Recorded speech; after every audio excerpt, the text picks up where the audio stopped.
आपकी स्टोरी एक बार ऑडियंस को पहले बता दीजिए। मैं और मेरा छोटा भाई हम जंगल में जाते थे, लकड़ियाँ बीन के लाते थे। मम्मी सुबह ऊपर चूल्हा जलाती थी और उसमें खाना पका के हम खाते थे। इतने टफ माहौल में ये सोचा नहीं कि यार पीएससी छोड़ के लेट्स डू समथिंग एल्स और कहीं से बस पैसा निकाल रहे हैं? इसमें मेरे मम्मी पापा बहुत मतलब उनके चरण धो के पी लो तो कम है। वो इतने पॉजिटिव रहते बोले तेरा आज नहीं तो कल होगा, हमको पता है, तू बस तैयारी कर। मकान बेच दिया ना, अरे वो मकान ही खराब था यार, उसका वास्तु ठीक नहीं था, इस वजह से अपना सिलेक्शन नहीं हो रहा। एमपीपीएससी क्रैक करने का एक्सपीरियंस कैसा रहा? भैया ऐसा रहा कि कोचिंग तो खैर पैसे थे नहीं और घर से तो इतने लेके आए थे कि हाँ 5-6 हज़ार रुपये में अपना रहना खाना चल जाएगा। क्या आप रिलेशनशिप में आए थे या कभी सोचा था इस बारे में? दोस्त तो बहुत रहे, अच्छे रहे, ऐसा कन्फाइंड रिलेशनशिप कभी रहा नहीं। हाँ ये है कि मोहब्बत के ढालान पर बैठकर तुम मुझे अधरों से पुकारना, मैं निगाहों से इश्क करूँगा, तुम खामोशी से गले लगाना, पलकों का पलकों से मिलन होगा, दिलों की बारात सजेगी, तब तुम अपनी उस हथेली को चूमना जिसमें मेरे नाम की मेहंदी लगेगी। हेलो एवरीवन, नमस्कार। इंडियन एस्पिरेंट शो में आप सभी का स्वागत है। आज एक नया एपिसोड है और ये एमपीपीएससी 2022 के टॉपर्स के साथ पहला पॉडकास्ट हम कर रहे हैं प्रद्युम्न भारती भाई के साथ में। इनका एक्चुअल नाम प्रद्युम्न प्रजापति है। प्रद्युम्न भारती की कहानी है जो हम इस पॉडकास्ट में जानेंगे। इस एपिसोड को एंड तक देखिएगा क्योंकि हर एमपीपीएससी एस्पिरेंट की लाइफ में अपने अपने स्ट्रगल्स होते हैं। उसी स्ट्रगल से आप बाहर कैसे निकलते हो, कैसे तैयारी करते हो, आपका पैशन, वो डेडिकेशन कैसे जिंदा रखते हो, उन सारी चीज़ों के ऊपर बात होगी। साथ ही इन्होंने 4 बार प्रीलिम्स निकाला है। प्रीलिम्स कैसे निकलता है उसके बारे में भी बात करेंगे क्योंकि 2025 का प्रीलिम्स भी आने वाला है। तो इन सारी चीज़ों के ऊपर इन डेप्थ बात करेंगे। कैसे एमपीपीएससी एग्जाम क्रैक होता है, डेडिकेशन को कैसे बनाए रखें, डिसिप्लिन कैसे रहे, इन सारी चीज़ों पे बात होगी। अगर अब तक आपने सब्सक्राइब नहीं किया हो तो चैनल को सब्सक्राइब कर लीजिए और वीडियो को अपने एमपीपीएससी एस्पिरेंट दोस्तों के साथ भी शेयर कीजिएगा। प्लीज़ वेलकम प्रद्युम्न भाई और इंडियन एस्पिरेंट शो। प्रद्युम्न भाई, स्वागत है आपका। बहुत बहुत धन्यवाद आपका और नमस्कार आशीष भैया। नमस्कार भाई, कैसे हो, क्या चल रही है लाइफ? प्रसन्न हूँ, खुश हूँ और पिछले 2 दिनों से काफ़ी अच्छा महसूस कर रहा हूँ। एक नया परिवर्तन आया है समाज में और घर में, तो काफ़ी अच्छा लग रहा है। और सबसे महत्वपूर्ण बात इसमें, इन 2 दिनों काफ़ी भावुक हूँ, पहली बार इतना भावुक हुआ हूँ। मेरी मित्र है नुपुर, मैंने उससे कभी कहा था कि नुपुर इस दुनिया ने कभी मेरी आंसू नहीं देखे है, लेकिन वो मेरा भ्रम था, वो टूटा है 2 दिन से। इसलिए काफ़ी प्रसन्न हूँ। अमेजिंग। और आई थिंक खुशी के आंसू तो बनते हैं यार। इतनी मेहनत के बाद जब सिलेक्शन होता है, लिस्ट में नाम आता है, तो वो बनता भी है। बिल्कुल भैया, कहते हैं ना कि जो रहता है ना, पुरुष संघर्ष में अपने आंसू छुपाता है और खुशी में फूट के रोता है। राइट। तो प्रद्युम्न भाई, उधर से मेरी बात हो रही थी कि एमपीएससी का रिजल्ट आया है और उसने बताया कि आपका भी हुआ है। तो उसने बोला कि यार अपने भाई का भी सिलेक्शन हो गया है। तो बड़ी खुशी हुई कि चलो अपने में से किसी बच्चे का सिलेक्शन हुआ है।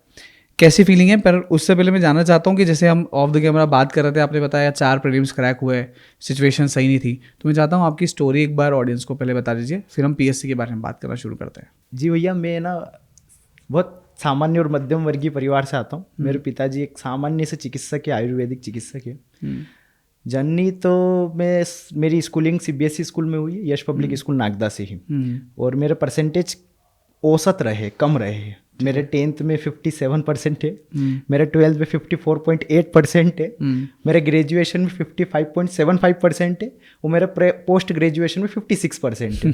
तो मतलब एक एवरेज से मैं कभी आगे गया नहीं, बहुत ही एवरेज स्टूडेंट था मैं।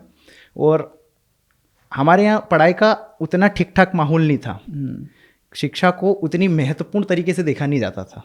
अभी भी, अब तो खैर चीज़ें चेंज हो रही है, लेकिन उस समय इतना देखा नहीं जाता था। पर मेरी पूज्य माता जी श्रीमती संगीता जी प्रजापत का अतुलनीय योगदान रहा। उन्होंने तय करा कि नहीं यार, अपने बच्चों को पढ़ाना है। और काफ़ी परेशानियां, मतलब आर्थिक संघर्ष शुरू से ही रहा हमारे घर पे। हमारा एक फैमिली बिजनेस था, चूँकि प्रजापति समाज जो फैमिली बिजनेस चलाते वो ईंट के भट्टे चलाते हैं, तो ईंट के भट्टे चलाया था। अब वो कहता ना कि आप चिकित्सक हो और आप ईंट के भट्टे में आ रहे हो तो दोनों ही नहीं बचेंगे आपके साथ। तो वही हुआ और काफ़ी कर्जा हो गया। उसके बाद ये स्थिति हुई कि मैं और मेरा छोटा भाई हम जंगल में जाते थे। 8th क्लास की बात है, किस्सा है। हम जंगल में जाते थे, लकड़ियाँ बीन के लाते थे। मम्मी सुबह ऊपर चूल्हा जलाती थी और उसमें खाना पका के हम खाते थे। कभी कभी तो ऐसे भी दिन आए भैया कि एक टाइम का खाना हम आंगनवाड़ी से लाके खाते थे। ओके। पर मम्मी ने तय कर रखा था कि इनकी पढ़ाई बिल्कुल नहीं छूटेगी। वो खुद एक स्कूल में 800 रुपये प्रतिमाह के हिसाब से पढ़ाने जाती थी बच्चों को, प्राइमरी बच्चों को। ओके। और उन्होंने पढ़ाया, खूब पढ़ाया। फिर 12th हुआ तो मेरे दिमाग में 9th क्लास से था कि मुझे फौज में जाना है। आर्मी मुझे यूनिफॉर्म शुरू से आकर्षित करती थी। ठीक है। तो मैं सुबह रोज रनिंग पे जाता था कि हाँ फौज के लिए रनिंग ज़्यादा जरूरी है, पर किसी कारणवश उसमें हुआ नहीं क्योंकि मेरी आंखों में चश्मा लग गया। वो सीन ज़्यादा मुझे हार्ट ब्रेक टाइप लगा कि यार मेरे को जिसमें जाना था वो मुझे मिला नहीं, अब मैं करूँगा क्या। पीएससी का मुझे दूर दूर तक कुछ पता नहीं था। ठीक है। फिर मैंने सोचा चलो एमपी पुलिस निकाल देते। 2017 में एमपी पुलिस आई थी। मैं ताज़ा 18 साल का हुआ था और 18 साल में एग्ज़ाम देते मेरे 100 में से 52 नंबर आए थे। ओके। तो वहाँ से भी मैं बाहर हो गया। और एक बहुत आश्चर्यचकित वाली बात बताता हूँ, आप सब आश्चर्य होंगे और बहुत कौतुक दृष्टि वाली बात है ये। किसी ने बोला पटवारी की भी एग्जाम आ रही है, तो उस समय डीसीए करना रहता था पटवारी में। तो मैंने कहा चलो डीसीए कर लेते, पटवारी दे देंगे, कुछ चाहिए जॉब क्योंकि घर की स्थिति अच्छी नहीं है। तो डीसी की एग्जाम देना गया। उस साल डीसीए वालों ने क्या कर दिया कि माखनलाल चतुर्वेदी यूनिवर्सिटी वालों ने कि ऑनलाइन एग्जाम लेंगे वो कंप्यूटर बेस पे। ठीक है। तो मैं डीसीए में भी फेल हो गया। ओके। और ये मेरे लिए बहुत बेकार था कि हर कोई बच्चा के मतलब मेरे साथ जो पढ़ते थे हो गए, अबे तू डीसीए में फेल हो गया। अब मैं उनको क्या बोलूँ। ठीक है, अब मेरे पास कुछ बचा नहीं। फिर मैंने सोचा कि चलो अब एमपीपीएससी की तैयारी करते। तो हमारे कॉलेज में मैडम है डॉक्टर सीमा जेलवा मैम, इतिहास की प्रोफेसर थी वो। तो उन्होंने कहा कि तुम पीएससी की तैयारी करो। तो मेरे को पढ़ने का शौक वहाँ से डेवलप हुआ। मेरे यहाँ नागदा में एक लाइब्रेरी है लेंसेक्स कंपनी द्वारा बस स्टैंड पे।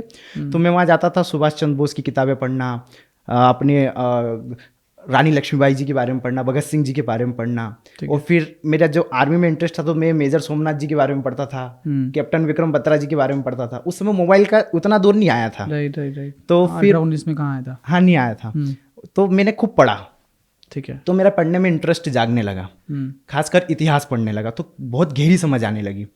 फिर एक वीकली करके क्लासेस शुरू करी थी उज्जैन में रोजगार विभाग के जो सर थे श्री मनोज अग्निहोत्री सर और श्रीमती प्रतिभा अग्निहोत्री मैम ने। तो उन्होंने वो संडे को क्या करते थे, उनकी तरफ से थी वो क्लास, वो संडे को बुलाते थे जो भी बच्चे पीएससी की तैयारी करते थे। तो उन्होंने वहाँ एक एंट्रेंस एग्जाम लिया था, तो उसमें मैं क्वालिफाई हुआ था। सुपर 30 टाइप था। तो वो एक हफ्ते भर का हमें दे देते थे कि आपको ये पढ़ के आना है। ठीक है। तो मैं और मेरा मित्र प्रहलाद हम दोनों जाते थे और हफ्ते भर का पूरा पढ़ाई करके वहाँ से एक नया मार्गदर्शन मिल गया कि हाँ अब अपने को पढ़ना है और आगे बढ़ना है। ठीक है। फिर उनका ट्रांसफ़र भोपाल हो गया तो फिर वो क्लासेस भी बंद हो गई। अब फिर घर पे रह के मैंने सेल्फ स्टडी करना शुरू कर दी थी। फिर किसने मुझे बताया कि यार सेल्फ स्टडी इंदौर में अच्छा माहौल है, वहाँ टेस्ट सीरीज लगा सकते हो आप, ये वो। हाँ। तो अब घर वालों से बोला तो घर वालों ने बोला कि ठीक है तू अभी चले जा, अभी तो अपन जैसे तैसे मैनेज कर लेंगे। कितने क्या लगेंगे? मैंने 5200 रूम रेंट और खाना दोनों आ गया हॉस्टल में। तो बोले ये दोनों का काम हो जाएगा और 1000 की लाइब्रेरी है। हाँ। तो हो जाएगा अपना काम। बोले हाँ 6000 रुपये तो तेरे को महीने के हम जैसे तैसे मैनेज करके डाल देंगे। ठीक है। तो मैं बस बोरिया बिस्तर उठा के आगे आया। हाँ। 2021 में जनवरी में। ठीक है। और बस दिन रात पढ़ना और कुछ नहीं करना। लाइब्रेरी में मैंने पहली बार देखी, अच्छा एसी भी, मेरे को लाइब्रेरी ऐसा कि किताबें बहुत सारी होगी, अच्छा लगेगा। फिर पता चला कि यहाँ तो एक डेस्क है, क्यूबिकल्स। फिर यहाँ फिर पढ़ा मैं। और उसके बाद मेरा भाई को भी एमबीए करवाना था। तो फिर घर वालों ने डिसीजन लिया कि अब पैसों की ज़्यादा कमी आने लग गई है। और इधर मेरे भाई का भी आर्मी में नहीं निकला क्योंकि मेरी माताजी का मानना था कि दोनों में से एक बच्चा, पहले तो उनका मानना था कि दोनों फौज में होने चाहिए, राष्ट्र की सेवा में। फिर बोला था कि नहीं दोनों में से एक होने चाहिए। तो फिर फाइनली हुआ नहीं, उसका भी नहीं हुआ। तो अब फीस भरनी है, उसकी सब कुछ करना है और पैसे है नहीं। तो फिर मम्मी ने कहा कि यार अपना जो लोन भी चल रहा था मकान के ऊपर, तो एक काम करते कि अपने जो मकान है इसको बेच देते और गाँव में चल जाते हैं। ठीक है। तो गाँव में गए और वहाँ पे जिनसे हमने मकान लिया तो उनको ऐसा बोला कि आप इस ज़मीन का पैसा मत लीजिए, हम मकान बना लेते, जिस दिन हम शहर में जाएंगे, सिलेक्ट हो जाएंगे, हमारे बच्चों की नौकरी लग जाएगी, उस दिन हम आपको ऐसा कैसा बना बनाया मकान दे देंगे, आपसे 1 रुपया भी नहीं लेंगे इस करार पे। और वो भी बहुत अच्छे थे, है अभी भी। तो उन्होंने हमने वहाँ रहने दिया और अभी तक मैं 1 साल भर से वहीं रह रहा हूँ। तो इस प्रकार की जर्नी रही वहाँ से यहाँ तक की, जो कि कई प्रकार के अप एंड डाउन्स रहे, जिसमें पैसों की बहुत ज़्यादा दिक्कत आई। फिर आखिरी साल में तो बहुत ही ज़्यादा दिक्कत आने लग गई थी पिछले 1 साल से। तो उसमें मेरा परम मित्र प्रहलाद त्रिवेदी, तो उसने बहुत सहयोग किया और वो हर महीने मुझे इतने रुपए डाल देता था कि मेरा यहाँ पे रूम रेंट और खाना और लाइब्रेरी का काम चल जाता था। अमेजिंग यार। और ऐसी दोस्ती, हमें इस दोस्ती के कॉन्सेप्ट के बारे में बात करूँगा कि पढ़ाई में कितना ज़रूरी है दोस्त होना। बट जो आपने स्टार्टिंग में बोला ना कि जब आप आपने शुरू किया कि पहले आपको घर बेचना पड़ा, फिर पढ़ाई साथ साथ में चल रही है, और जब आप वहाँ से निकले तो आपने मम्मी को बताया कि यार 5,200 6,000 रुपये समथिंग को लगेंगे। ये कहीं ना कहीं मेरे को अपनी स्टोरी याद आती है, जब मैं पहली बार इंदौर आया था तो सेम कॉन्वर्सेशन मेरी मम्मी से हुई थी। इसी तरह से जैसे एक वो था कि हमारे बच्चे अच्छे स्कूल में पढ़ेंगे, डिसाइड हमारी मम्मी करती है, मम्मी करती है। जी। अभी रिसेंटली हम जब सोलो कंटेंट में काम कर रहे थे तो मैंने पहली कंटेंट बनाना सोचा, तो मैंने सोचा यार कि पहली चीज़ पे हम बात करते हैं कि सबसे ज़्यादा साहसी, सबसे ज़्यादा करेज किस में होता है, तो हमारे माँ बाप में होता है कि वो मेक श्योर करते हैं कि हमारा बच्चे की पढ़ाई अच्छे से हो। उसी की वजह से हम वो बन पाते हैं जो हम आज बन पाए। जी बिल्कुल, अमेजिंग। हम बात करते हैं पीएससी का पहला थॉट आपके दिमाग में कब आया कि यार अब जब पीएससी करना है, तो ये मैंने कई सारे अभी इंस्टाग्राम पे कल हमने एक स्टोरी डाला था कि क्या क्या आपके क्वेश्चंस है, तो कई सारे एस्पिरेंट ने पूछा कि जब हम पहली बार सोचते हैं कि पीएससी करना है, सो उसका जो फर्स्ट 3 मंथ्स होता है उसमें बहुत सारा टाइम वेस्ट होता है कि यार समझ में नहीं आ रहा है पढ़ना कहाँ से है, प्री पढ़ूँ, मेंस पढ़ूँ, सिलेबस कैसे पढ़ूँ। तो एक इनिशियल मोमेंट के बारे में बात करते हैं। वो इनिशियल मोमेंटम आपका कैसा था कि क्या किया जब सोचा पीएससी करना है? मैंने ये जो पूरी बात बताई कि मैं जब ग्रेजुएशन में आया स्वामी विवेकानंद कॉलेज में मैं गया, वहाँ से मुझे मैडम ने बताया कि आपको पीएससी करना चाहिए। तो मैं बीए के पहले साल से मेरे दिमाग में था कि अपने को पढ़ना बहुत है, क्योंकि मेरा परसेंटेज और मैं सब कुछ एवरेज था, मुझे कुछ नहीं आता था। ठीक है। तो इस वजह से मैंने पहले साल से ही मैंने सोच लिया था कि हाँ अपने को किताबें बहुत पढ़नी है। एक ने बोल दिया था आके कि यार पीएससी निकालना तो किताबें बहुत पढ़नी, और मेरे को पीएससी का ये भी नहीं पता था कि 6 पेपर होते मेंस में। मुझे केवल ये पता था प्री दे दो और इसमें एक डीएसपी बनता है, वर्दीधारी पोस्ट होती है। वर्दी का शौक तो था ही, तो मैंने यार ये तो बहुत अच्छी बात है। तो बस किताबें, सबसे पहले इतिहास पढ़ना मैंने शुरू करा और बहुत डीपली पढ़ा। फिर मैंने first year, second year, final year तक पढ़ा। ग्रेजुएशन भी मैं, पोस्ट ग्रेजुएशन मैंने इग्नू से किया। तो एमए में भी मैंने फर्स्ट ईयर में इतिहास ही लिया था, सेकेंड ईयर। और फर्स्ट ईयर एमए के बाद मैं यहाँ आ गया था। तो यहाँ मुझे पता चला कि अच्छा ये सिलेबस है। यहाँ सच मैं रियलिटी बता रहा हूँ, मैं जनवरी 2021 में आया और उस समय अप्रैल 2021 में एग्जाम थी, 2020 का प्री था अप्रैल में, 11 अप्रैल को। पर कोरोना की लहर के आने के कारण वो 20 जून को हो गई थी, या 25 जून को हो गई थी, पोस्टपोन हो गई थी। तो मैंने यह सिलेबस देखा, अच्छा ये सिलेबस है और इसको पढ़ना है और टेस्ट सीरीज लगानी, तो अपन सिलेक्ट होंगे। तो फिर मैंने सिलेबस ओरिएंटेड, सिलेबस की एक वो मैंने हाथ से लिखा पूरा सिलेबस, जो पहले 10 यूनिट आती थी, अब चेंज हो गया 2024 का नया सिलेबस, उसमें भी 10 यूनिट है। तो उसको मैंने पूरा हाथ से सिलेबस को लिखा ताकि मुझे ध्यान में रहे, अपना लिखा हुआ ध्यान में रहता है कि मुझे क्या क्या पढ़ना है। फिर मैंने उस पर टिक मार्क करा कि मैंने क्या क्या टॉपिक्स कवर अप कर लिए हैं। जैसे मैंने एनसीईआरटीज पढ़ी बेसिक क्लियर करने के लिए, और मेरे पास 3 ही महीने थे, क्योंकि मुझे पता था कि मुझे जनवरी में, फरवरी और मार्च, अप्रैल में तो मुझे एग्जाम देनी ही देनी है, और मैं पूरी कमर कस चुका था। तो मैं लगभग सुबह 6 बजे लाइब्रेरी पहुंच जाता था, क्योंकि मेरे फौज की तैयारी कर रहा था, तो उधर उठने की आदत तो थी सही। ठीक है। तो 6 बजे लाइब्रेरी पहुंच जाता था और शाम को लगभग 11 बजे तक लाइब्रेरी में रहता था। ओके। बीच में बस खाना खाने आता था मैं हॉस्टल में। तो मेरा काम बस यही था कि कैसे भी करके सिलेबस को कंप्लीट करना है, क्योंकि आप पहली बार फर्स्ट रीडिंग करते हो ना सिलेबस की, कोई भी आप कंटेंट उठा के देखिए, फर्स्ट यूनिट के लिए, सेकंड यूनिट के लिए, आपको बहुत समय लगता है। और मुझे कंटेंट पता नहीं था कि यहाँ किस किस प्रकार के नोट्स चलते और किस किस कोचिंग के नोट्स चलते। दोस्त मेरे कोई थे नहीं, मैं जनवरी में आया था। तो जो मेरे नोट्स थे, वो मेरे नोट्स कैसे थे कि अगर संविधान पढ़ना है तो सुभाष कश्यप पढ़ लो, या लक्ष्मीकांत पढ़ लो, या ज्योग्राफी पढ़नी है तो आप क्या कहते हैं एनसीईआरटीज पढ़ लो 12th तक की। अब 12th तक की एनसीईआरटीज पढ़ने और उसमें से निचोड़ निकालने में भी समय लगता है। इतिहास में भी आपको अगर पढ़ना है तो डीडी बसु पढ़ लो, जो भी यूपीएससी का कंटेंट रहता था। तो फिर मुझे लगा कि नहीं यार, मुझे एमपीपीएससी ओरिएंटेड पढ़ना है। तो मैंने सिलेबस देखा, जो भी मार्केट में मुझे लगा सिलेबस के अनुसार कि ये कंटेंट मुझे काम दे सकता है, उस कंटेंट को मैंने उठाया, 3 बार रीडिंग करी, और पहली बार में मेरा प्री क्रैक हो गया। और 2020 का प्री, आशीष भी आपको पता होगा, बहुत टफ प्री आया था। हाँ, 70 नंबर तो केवल जनरल का कट ऑफ गया था और 70 मेरे थे उसमें। तो मेरा प्री क्लियर हो गया था। ठीक है। और टेस्ट, मैंने बहुत टेस्ट लगाए थे। सबसे मेन चीज मेरे प्री क्लियर करने का सबसे प्रमुख कारण था टेस्ट। मैंने 4 कोचिंग, एक दिन में 4 जगह टेस्ट देने जाता था। ओके। सुबह यहाँ पे देना, शाम को यहाँ देना, दोपहर में यहाँ देना। तो मैंने कम से कम 100 पेपर तो लगा दिए होंगे। ठीक है। तो मैंने उस वजह से मेरा एनालिटिकल पावर डेवलप हो गया और प्री निकल गया था। और टेस्ट सीरीज बहुत ज़रूरी हो जाता है प्रीलिम्स के, स्पेशली प्रीलिम्स के पहले। जी बिल्कुल, टेस्ट सीरीज बहुत आवश्यक है, क्योंकि टेस्ट सीरीज से आप 4 ऑप्शन में क्या करता था, मैं 4 ऑप्शन की तैयारी करता था। जैसे कि मान लीजिए क्वेश्चन आया कि मध्य प्रदेश की राजधानी क्या है और 4 ऑप्शन आया, दिल्ली, मुंबई, भोपाल या जयपुर।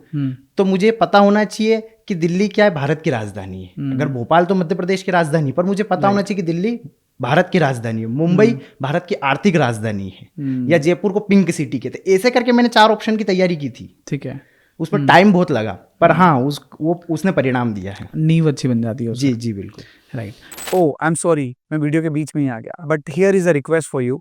अगर आप इस कंटेंट को एंजॉय कर रहे हैं, मेक श्योर कि चैनल को सब्सक्राइब कर लीजिए, क्योंकि हमारी पूरी टीम बहुत मेहनत करती है पॉडकास्ट आप तक लाने के लिए। अभी प्रीलिम्स आने में 1 महीना बचा है, तो अगर किसी व्यक्ति को या जिसने 1 साल 1.5 साल अच्छे से तैयारी की है, हाँ। मैं उसकी बात कर रहा हूँ, इसका नहीं जो 2-3 महीने 4 महीने से सीरियस होकर बैठा है और सोच रहा है कि प्रीलिम्स क्रैक करना है पहली बार में। बट इफ समवन जिसने बहुत अच्छी तैयारी की है प्रीलिम्स की, लेकिन फिर भी प्रीलिम्स के पहले हम सबको थोड़ा सा डर लगता है, तो अगर कोई व्यक्ति है जिसके पास लास्ट ही 1 महीना बचा है, उसको अगर प्रीलिम्स क्रैक करनी है, किन चीज़ों का ध्यान रखना चाहिए? आप सबसे पहले, अगर आपने अच्छी खासी तैयारी कर रखी है लगभग साल भर की, तो मैं मानता हूँ कि आपका बेस क्लियर है। आपको आइडेंटिफाई करना आता है कि कौन से क्वेश्चंस प्रीलिम्स में आ सकते हैं और क्या क्या चीज़ मुझे पढ़नी है। मतलब सिलेबस में आपकी अच्छी पकड़ हो चुकी है 1 साल में। आप ज़्यादा से ज़्यादा क्वेश्चन लगाओ, जितना ज़्यादा हो सकते हैं उतने क्वेश्चन लगाइए। हर यूनिट वाइज के भी क्वेश्चंस आते हैं, 1 यूनिट के 100 क्वेश्चन आते हैं, 200 क्वेश्चन आते हैं, आप मार्केट में मिलते हैं। वो क्वेश्चंस किसी भी कोचिंग संस्थान के हो, आप उनको जितना ज़्यादा लगाएंगे उतने आप प्रीलिम्स के करीब जाएंगे। और मेरा तो ऐसा मानना है कि आप OMR शीट ले के क्वेश्चन लगाइए, उसके ऊपर गोला भरिए, ताकि उसकी प्रैक्टिस रहती है। कई बार क्या होता है कि एक आधी क्वेश्चंस हमको आते हैं। जैसे मैं मेरा खुद का अनुभव बताता हूँ, 2021 में इसरो का फुल फॉर्म पूछा था। ए ऑप्शन और डी, सारे ऑप्शन एक जैसे ही लग रहे थे लगभग। पर मैंने पूरा पढ़ा नहीं, मेरे को लगा कि इसरो का फुल फॉर्म ऑप्शन ए में है, जबकि ऑप्शन डी में था। और मैंने गलत तरीके से ऑप्शन ए वहां टिक कर दिया। फिर मैंने दूसरी बार चेकआउट करा वापस से पेपर, तो उसमें लगा कि नहीं OMR बनने से पहले, तो मुझे लगा नहीं ऑप्शन डी सही है, मैंने गलत पढ़ लिया है। पर मैं जब OMR बनने आया तो मैंने ऑप्शन ए लगा दिया, और उस एक क्वेश्चन की वजह से मैं प्रोविजनल में आ गया। वरना मेरा मेंस 2021 का बहुत अच्छा गया था। राइट। तो आपको OMR की प्रैक्टिस बहुत अच्छे से करनी चाहिए। आप OMR में अगर गलती कर रहे हैं, मैं कहता हूँ मेरे मित्रों को कि देखो, अगर अपन OMR में मिस्टेक कर रहे, आते हो क्वेश्चन अगर गलत कर रहे, तो ये आत्महत्या है। राइट।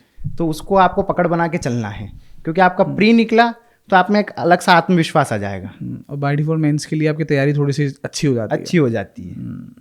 चलो इसी में एक टेस्ट भी लेते हैं। तो जिन लोगों को पता है इसरो का फुल फॉर्म क्या है, मेक श्योर कि आप कमेंट में बताओ कि इसरो का फुल फॉर्म क्या है। आपकी प्रीलिम्स की तैयारी साथ साथ करवाते हैं। साथ ही अगर चैनल को अब तक सब्सक्राइब नहीं किया तो make sure you subscribe it and share with your friends. Pradyumna भाई, मेंस को लेके बात करना है।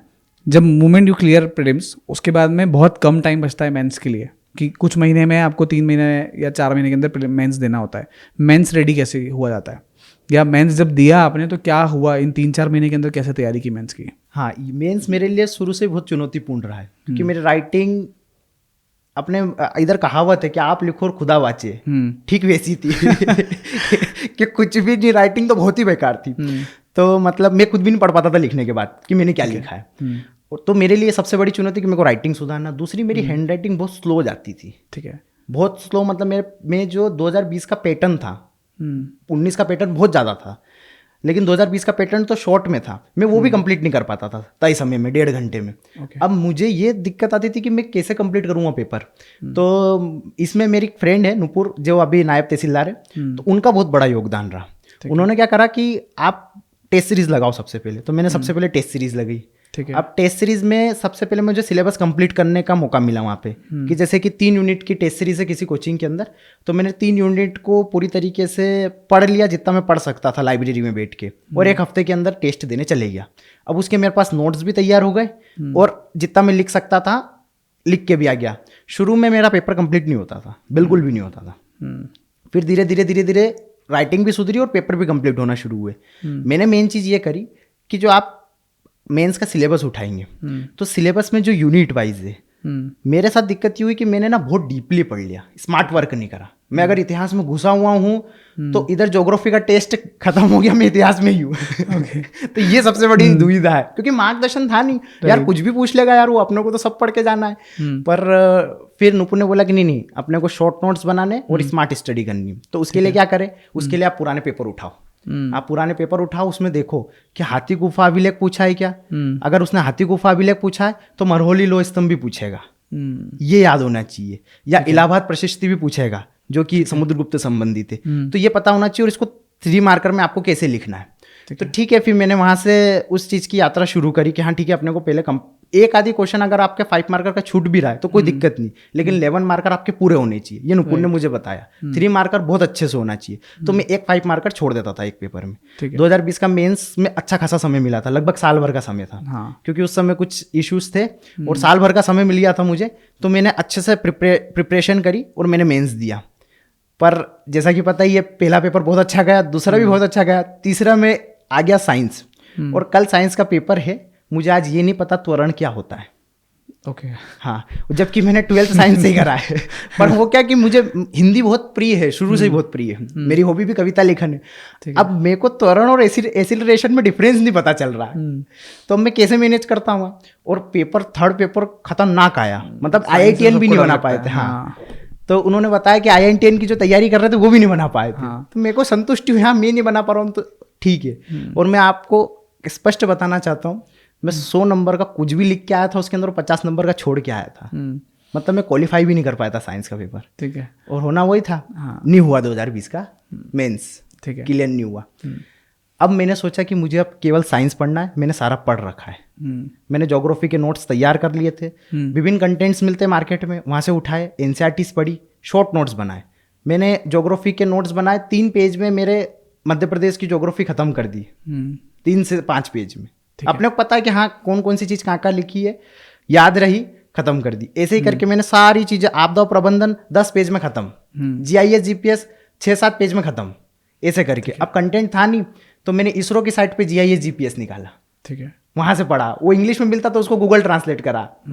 ऐसे कर करके मैंने उस चीज़ को आगे बढ़ाया। ठीक है, अब आई साइंस की बारी, जिससे बहुत ज़्यादा डर लगता था। वो मैंने नुपुर को बोल भी दिया था, मैंने नुपुर मेरा सिलेक्शन नहीं हो सकता, मेरे से मेंस कभी नहीं क्लियर होगा, क्योंकि साइंस बहुत टेढ़ी चीज़ है मेरे लिए। तो उन्होंने बोला कि एक काम करो प्रद्युम्न, तुम बेसिक से साइंस पढ़ो। तो खान सर के लेक्चर थे बहुत बेसिक, मैंने बेसिक से फिजिक्स पढ़ा, मतलब गति क्या होती है ये भी मैंने उनके उस वीडियो लेक्चर जो खान सर के लेक्चर्स थे उसके माध्यम से समझा। वो टोटल साइंस की एक लुसेंट आती है, वो लेके आ गया हमें। जो जो सिलेबस में टॉपिक थे उनके मैंने नोट्स बना लिए। ठीक है, एक 2 बार रट लिए उनको, जो याद नहीं होते थे। तो मेरे रूम में पहले मैं रिंग रोड के उस पार रहता था, तो सिंगल रूम था मेरा, तो मैं चिपका देता था रूम पे, आते जाते याद हो जाएंगे। ठीक है, और इतना गंभीर तरीके से साइंस में को याद हुआ कि 2021 का मेंस आया, साइंस के पेपर में आया एंट्रोपी, जो मैक्सिमम लोगों से नहीं बना। मेरे एक फ्रेंड है मैकेनिकल इंजीनियर है, तो उन्होंने बोला यार प्रद्युम्न मुझसे भी नहीं बना एंट्रोपी। मैं बना के आया हूँ, एक BA वाला स्टूडेंट बना के आ गया एंट्रोपी क्या होता है, क्योंकि पढ़ा लिया था। और बस फिर इस तरह से मेंस क्वालिफाई हो गया मेरा 2021 का। तो बस सिलेबस पे और बहुत बेसिक तरीके से मैंने पढ़ा। वो कहते हैं ना कि इस दुनिया में कुछ भी कठिन नहीं है। इस दुनिया में सब, जब तक कोई चीज तब तक ही कठिन है जब तक आप उसके लिए कठिन परिश्रम नहीं कर लेते। राइट, आप शून्य से परिश्रम कीजिए, बिल्कुल आपको सफलता प्राप्त होगी। राइट, और अभी जो चीज़ आपने साइंस वाला किस्सा बताया, इसलिए हमने कई सारे पॉडकास्ट में बात भी की है कि यार इवोल्यूशन एक चीज़ होता है।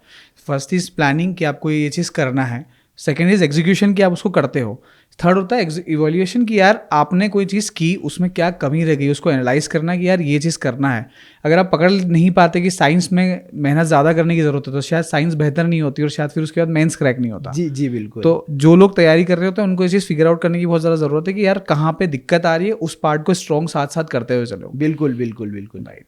और मेरे को एक चीज़ आपकी जब आप बात कर रहे हो तो मुझे ये चीज़ दिख रही है सामने से कि यार आपका सिलेबस बाय डिफॉल्ट बहुत स्ट्रॉन्ग स्टार्टिंग से रहा है। ऑन दी अदर एंड कई सारे एस्पिरेंट जैसे होते हैं जिनको हम, जो मुझे कई बार अभी रिसेंटली एक मैसेज आया जहाँ पे उन्होंने बच्चे ने मेरे को बोला कि यार भैया मेरे को MPPSC की तैयारी करना है, मेरे को समझ नहीं आ रहा कि कैसे तैयारी करूँ। तो मैंने बोला कि यार एग्जैक्टली क्या प्रॉब्लम आ रही है, पहले मेरे को वो बताओ कि प्रीलिम्स में दिक्कत आ रही है, मेंस में दिक्कत आ रही है, कोचिंग ढूंढने में दिक्कत आ रही है।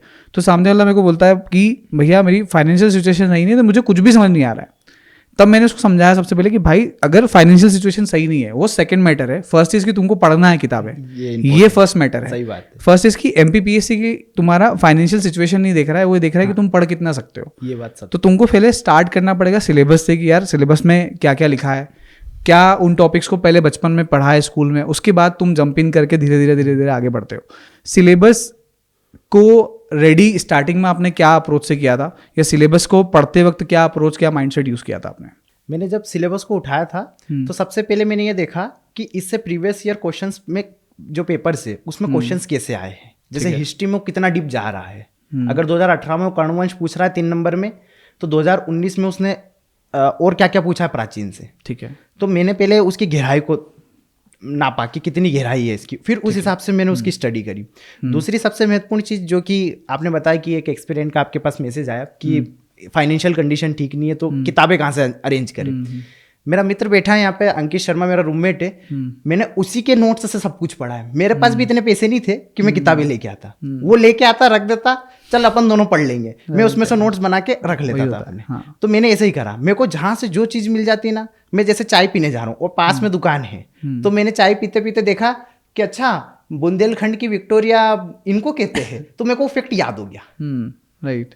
और वो चीज़ मैंने वहाँ पे मतलब कि इसको कैसे भी करके अपने को अगर आएगा मेंस में तो लिखना है। अच्छा वेजाबाई ने गोपाल मंदिर बनाया था उज्जैन का, तो ठीक है अब याद हो गया, और वो आ गया क्वेश्चन 2022 में, और फिर उसको लिख लिया। तो मतलब कोई सी भी चीज़ आपको कहीं से भी मिल रही है, सिलेबस के अकॉर्डिंग मिल रही है, तो आप उसे उठाइए। आपके सिलेबस को इसलिए मैंने कहा कि आप हाथ से लिखिए अपने सिलेबस को, ताकि आपको माइंड में रहेगा कि यार ये टॉपिक आप कहाँ रिलेट कर सकते हैं। मैंने 2022 के जो मेंस था उसमें मैंने सुबह से शाम में लाइब्रेरी में रहता था, और फिर मैंने बताया कि टेस्ट सीरीज मैंने केवल 2020 में लगाई। उसके बाद मेरे पास पैसे नहीं थे टेस्ट सीरीज लगाने के, 5000 भी नहीं होते थे कि टेस्ट सीरीज लगाने जाए। तो फिर मैंने क्या करा कि शाम को मैं 10 से लेके रात को 10 से लेके 11:30 तक 1.5 घंटे का अलार्म लगाता था मोबाइल में। ठीक है। और 5 मिनट पहले का, क्योंकि 5 मिनट वो क्या वो साइन वाइन कराने आते हैं मेन उसमें, तो 5 मिनट अपने उसमें चले जाते। तो मैंने 1 घंटे 25 मिनट का लगाता था। मेरा मित्र प्रहलाद वो जो कि बैंक में जॉब करता है, तो वहाँ से वो जो मेरी कॉपी सॉफ्ट कॉपी को हार्ड कॉपी बना के लाता था। वो वहाँ से बस में पहुँचा देता था ना इंदौर। मैं इंदौर में बस में से उठा के उन पेपर्स पे, मतलब जो सॉफ्ट कॉपी रहती थी, जो सैंपल कॉपी डाल रखी है आयोग ने अपनी वेबसाइट पे, उनके हार्ड कॉपी में मैं उसके ऊपर क्वेश्चन खुद ही बनाता था। कोई पेपर नहीं, कहीं से कोई पेपर नहीं, खुद क्वेश्चन बनाए, उसके मैंने खुद आंसर लिखे, और दूसरे दिन नुपुर चेक करती थी हाँ कि इसमें क्या कमी है। फिर वो बोलती थी हाँ प्रद्युम अब अपना पेपर कंप्लीट हो रहा है, अब अपने को राइटिंग सुधारनी है। फिर राइटिंग सुधरी, हाँ अब अपने को इसके अंदर करंट से जोड़ना है। तो मेंस ऐसे आपका ग्रो अप करेगा। आप सिलेबस उठाइए, आप सिलेबस में धोलावीरा पढ़िए। मैंने धोलावीरा 3 नंबर में तैयार करा कि हड़प्पा की एक साइट है, गुजरात में स्थित है। ठीक है। इसकी खोज इन्होंने की, जगपति जोशी ने की, या जिन भी इतिहासकार है उन्होंने की। ये इस नदी के किनारे है। फिर इसको करंट से जोड़ना पड़ेगा आपको, ये लिख के, अगर आपको आपका आंसर बेस्ट बनाना है तो, कि इसको हाल ही में विश्व विरासत की सूची में शामिल किया यूनेस्को द्वारा। तो मैंने ये धीरे धीरे आया। पहले तो ये कि पेपर कंप्लीट हो, दूसरी बात ये कि आपकी राइटिंग सुधरे, तीसरी बात ये कि आप उसको करंट से जोड़े। मेरे को इतने एसडीजी गोल्स याद हो गए थे कि मैं, हाँ शिक्षा का एसडीजी 3rd, भूखमरी एसडीजी 1st, नो गरीबी एसडीजी 1st 2nd 3rd, मतलब याद रहते थे मेरे को कि कौन सा कहाँ मेरे को चिपकाना है। तो वो मैं रखता था। और करंट में मेरी शुरू से बहुत पकड़ है, मेरी IR मेरी हॉबी रही है। ठीक है। हमारे घर में ऐसा माहौल, तो पिताजी बैठते थे, मैं बैठता था, और बचपन से ही लगभग 10th या 12th क्लास से ये माहौल रहता था कि वो मेरे से पूछते थे अखबारों के बारे में। यार आज 2016 में डोनाल्ड ट्रम्प की सरकार बनी, और वो अभी वापस से सर डोनाल्ड ट्रम्प राष्ट्रपति बने, और उन्होंने शपथ लिए। यार इन्होंने ये किया है, अब इससे चाइना पे क्या इम्पैक्ट पड़ेगा, इससे भारत पे क्या इम्पैक्ट पड़ेगा, अफगानिस्तान में तालिबान आ गया, इससे क्या इम्पैक्ट। तो वो एनालिटिकल पावर अपने आप सोचते सोचते डेवलप होता गया, और करंट की न्यूज़ में मेरा इंटरेस्ट और बढ़ा। और फिर उसका मैंने उपयोग करा अपने मेंस की आंसर राइटिंग में। मैंने हाँ यार ये पढ़ा, और ये चीज़ नुपुर ने पकड़ी। बोले प्रद्युम तुमको नॉलेज बहुत है, बस तुम उसको धरातल भी नहीं लेके आ रहे हो, लिंक नहीं कर पा रहे हो, कर दो तो मजा आ जाएगा। तो फिर वही, तो आप सिलेबस के कोर को पकड़िए, आप सिलेबस के टॉपिक को पकड़िए, और उससे कोई भी चीज आपको ध्यान में रखिए। अगर शिक्षा वाला टॉपिक है तो ये देखिए कि हाँ CM राइज में इसमें डाल सकता हूँ कि नहीं डाल सकता हूँ। बालिका शिक्षा की बात आ रही तो गाँव की एक बेटी योजना में इसके अंदर डाल सकता हूँ कि नहीं डाल सकता हूँ। तो आप उसको कनेक्ट करके आगे बढ़िए, और ये ही स्मार्ट स्टडी है। तो आप निरंतर और निश्चित ही सफलता प्राप्त होगी। Amazing strategy. आई थिंक बहुत अच्छे से डिकोड किया आपने सिलेबस को, कैसे पढ़ना चाहिए वो चीज़। हम बात करते हैं इंटरव्यू के बारे में। One of the most interesting part, हमारी ऑडियंस को भी बहुत मज़ा आता है इंटरव्यू के बारे में जानने में, और मुझे भी जानने को मिलता है। और प्लस इंटरव्यू एक ऐसी चीज़ है ना जो सबसे हर किसी का एक अलग यूनिक एक्सपीरियंस होता है। आप अंदर कैसे गए, मन में क्या चल रहा था, सवाल क्या पूछे गए, जवाब कैसे दिए गए, और फिर मार्क्स कितने मिले। और अभी तो इस वाले रिजल्ट में 2022 वाले रिजल्ट में तो इंटरव्यू को लेके बहुत सारी चीज़ें चल भी रही है, कंट्रोवर्सी चल रही है कि यार किसी को नंबर ज़्यादा मिले, किसी को कम मिले। तो इंटरव्यू का एक्सपीरियंस आपका कैसा रहा? इंटरव्यू में जो मेरा बोर्ड था वो माननीय कृष्णकांत शर्मा सर का बोर्ड था। और शर्मा सर का नाम सुन के, क्योंकि मेरा 18th नंबर, हाँ डर है, बहुत डर है। मेरा 18th नंबर पे था, सबसे लास्ट में था मेरा। सबसे पहली बात तो कि सबसे लास्ट में था तो मैं अपने आप में वो था, ये 2022 की बात कर रहा हूँ। 21 का इंटरव्यू मेरा बहुत अच्छा गया था, ठीक है, क्योंकि उसमें कोष्टी सर का, माननीय कोष्टी सर का बोर्ड था। और दूसरी सबसे महत्वपूर्ण बात ये थी कि मेरा चौथे नंबर पे ही था। तो मैं एकदम, और पहला इंटरव्यू था तो मैं उत्साहित बहुत था उसमें। पहले इंटरव्यू में क्या एक्सपीरियंस था? फर्स्ट मेरा 2021 का प्रोविजनल में था, चूंकि 22 मई को मेरा इंटरव्यू था और मैं चौथे नंबर पे था। मैं अंदर गया तो मैंने सादर प्रणाम किया उन्हें, उन्होंने बैठने को बोला, मैं बैठा। और इंटरव्यू की हमारी पूरी तैयारी में एक और बात बताना चाहूँगा, पूरी तैयारी मैंने आशुतोष ओझा सर है, जो कि इंटरव्यू के बहुत बड़े गाइडेंस में उनका नाम माना जाता है, सब जानते हैं उनको। तो मैंने उनसे पूरा गाइडेंस लिया था। अच्छा। और उनका और मेरा मतलब एक पिता पुत्र जैसा संबंध है हमारा, तो वो बहुत घर जैसा व्यवहार है। तो उन्होंने बोला, नहीं यार प्रद्युम्न, तुम में बोलने की जो क्षमता है वो बहुत अच्छी है, तो तुम बहुत अच्छा करके आओगे। ठीक है। तो उस पॉजिटिव माइंडसेट के साथ मैं अंदर गया था।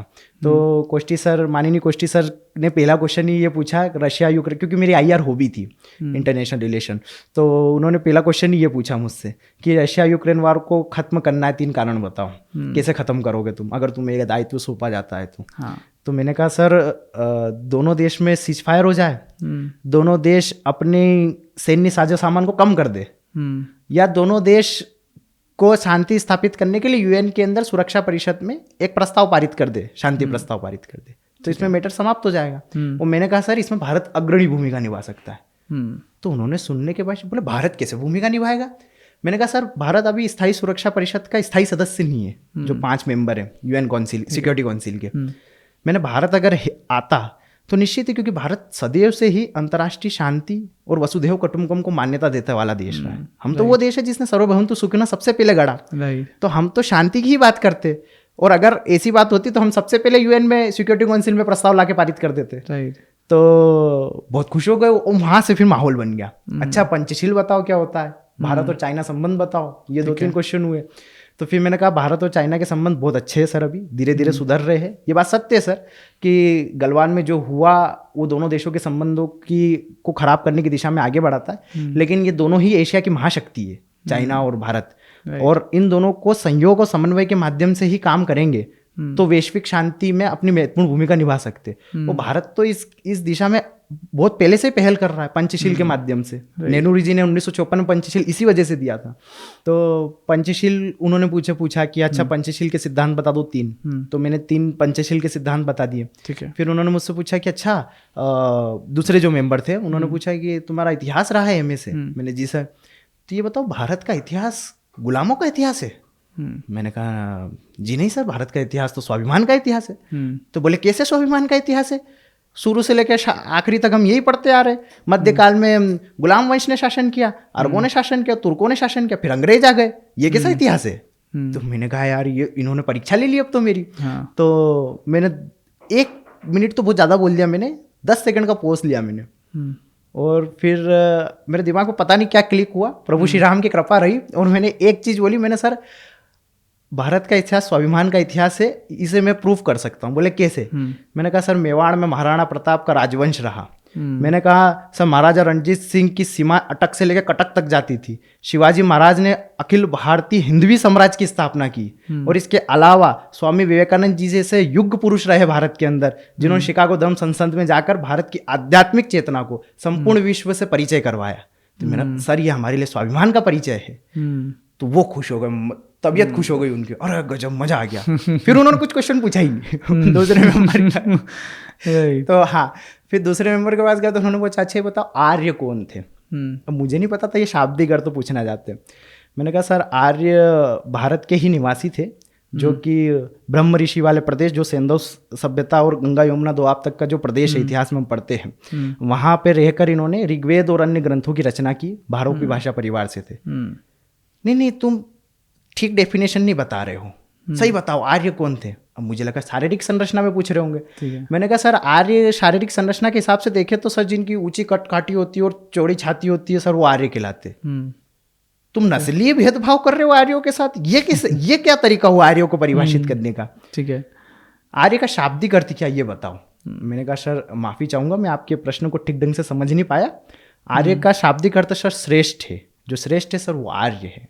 तो इसका अर्थ क्या हम सब इस कक्ष में बैठे आर्य है। मैंने कहा निश्चित ही सर हम सब आर्य हैं। अच्छा तुम इतनी संस्कृति की बातें कर रहे थे, इतिहास की बातें कर रहे थे, तुमने तुम्हारे पिताजी के नाम के आगे श्री लगाना भी उचित नहीं समझा। और मैंने उस समय लगाया नहीं, मुझे लगा कि 10th की मार्कशीट में नहीं लगाया तो नहीं लगाते। तो मैंने कहा सर ये मुझसे भारी भूल हुई है, मैं क्षमा चाहता हूँ सर, और मैं हृदय से क्षमा चाहता हूँ सर। तो फिर उन्होंने बोला अच्छा चलो उठो अपना नाम लिख के आओ पीछे। क्योंकि मेरा नाम है ना स्कूल वालों ने प्रद्युम्न लिख दिया, क्योंकि वो इंग्लिश मीडियम स्कूल था तो PRADHYUM से प्रद्युम्न हो गया। वैसे मेरा नाम प्रद्युम्न है, जो कि भगवान कृष्ण के बेटे के नाम के समान है, जो मेरे पूज्य माता जी ने रखा। तो उन्होंने कहा कि चलो नाम लिख के आओ। तो मैंने क्या करा, पहले प्रद्युम्न लिखा जो स्कूल में लिखा था, प्रद्युम्न ऐसा लिखा हिंदी में। मैंने कहा सर ये स्कूल वालों ने त्रुटिवश लिख दिया है, मूलतः मेरा नाम मूलतः ही जानना चाह रहे हैं हम, जो मूलतः नाम है वो लिखिए। तो फिर मैंने जो वो जो विद्या में द आता है, द आदा म और न, और द के नीचे यू ऊ लगाया। तो ऐसा करके मैंने वो नाम लिखा। बोला अच्छा। तो फिर बोले चेंज करवाइए, ऐसे गलत नाम लेके चल रहे, इसका तो कोई अर्थ ही नहीं है। और प्रद्युम्न का सच में ऐसा नहीं है, प्रद्युम्न का अर्थ है। तो मैंने कहा जी सर मैंने इस दिशा में प्रयासरत हूँ, मैंने कुटुंब न्यायालय में ये दायर भी किया है, और बहुत जल्द सर आपको भी खुशी होगी ये जान के कि अखबार में जाहिर सूचना आएगी, और आपको भी खुशी होगी पढ़ के कि प्रद्युम्न दोनों एक है। तो और मजा आ गया उनको। फिर कुछ अगले क्वेश्चन की तरफ गए तो उन्होंने कविता, जो मेरा लेखन हॉबी है, तो 1-2 क्वेश्चन उससे पूछे, इतिहास से पूछे, और फिलहाल मैं याद नहीं कर पा रहा हूँ क्योंकि समय भी हो गया उसको। पर हाँ बस ऐसा ही क्वेश्चन आंसर। हाँ एक क्वेश्चन उन्होंने मैं ध्यान कर पा रहा हूँ, उन्होंने पूछा था कि अच्छा ये बताओ बुफे कल्चर कहाँ तक सही है जो आप खड़े होकर भोजन करते हो। ठीक है। मैंने कहा सर ये एक पश्चिम की अवधारणा है। तो बोले भारत में तो बहुत बढ़ रही है। मैंने सर निश्चित ही ये कह सकते हैं कि जो ग्लोबलाइजेशन का दौर है तो भारत में ज़्यादा देखने को चल रही है। तो यार तुम इसको सही नहीं मान रहे हो, कल को तुम डिप्टी कलेक्टर बन जाओगे, खुद बुफे कल्चर को सपोर्ट करोगे। मैंने कहा निश्चित ही सर ऐसा कोई भी कयास या लगा सकता है अपने मन के अंदर कि आप किसी पद पे हो, उसके बाद आप इसी प्रकार के पाश्चात्य संस्कृति के प्रति प्रभावित रहेंगे, पश्चिम की संस्कृति के प्रति प्रभावित रहेंगे। परंतु सर मैं बताना चाहता हूँ कि हाल ही में मेरे बड़े भैया है, उनकी शादी हुई है, मेरे सबसे बड़े बड़े भैया राजेश भैया, उनकी शादी हुई थी तो हमने बैठक का ही खाना रखा था। तो मैंने कहा सर हाल ही में उनकी, जबकि उनका विवाह 10 वर्ष पहले हुआ था, मैंने हाल ही में उनका विवाह हुआ और हमने बड़े आदर और सत्कार के साथ नीचे बिठा के, जो हमारी पारंपरिक तरीके से हम भोजन को, अन्न को भगवान मान के हाथ जोड़ के जो ग्रहण करते, उस प्रकार का परिचय दिया और समाज में बहुत अच्छा संदेश भी गया है सर इससे।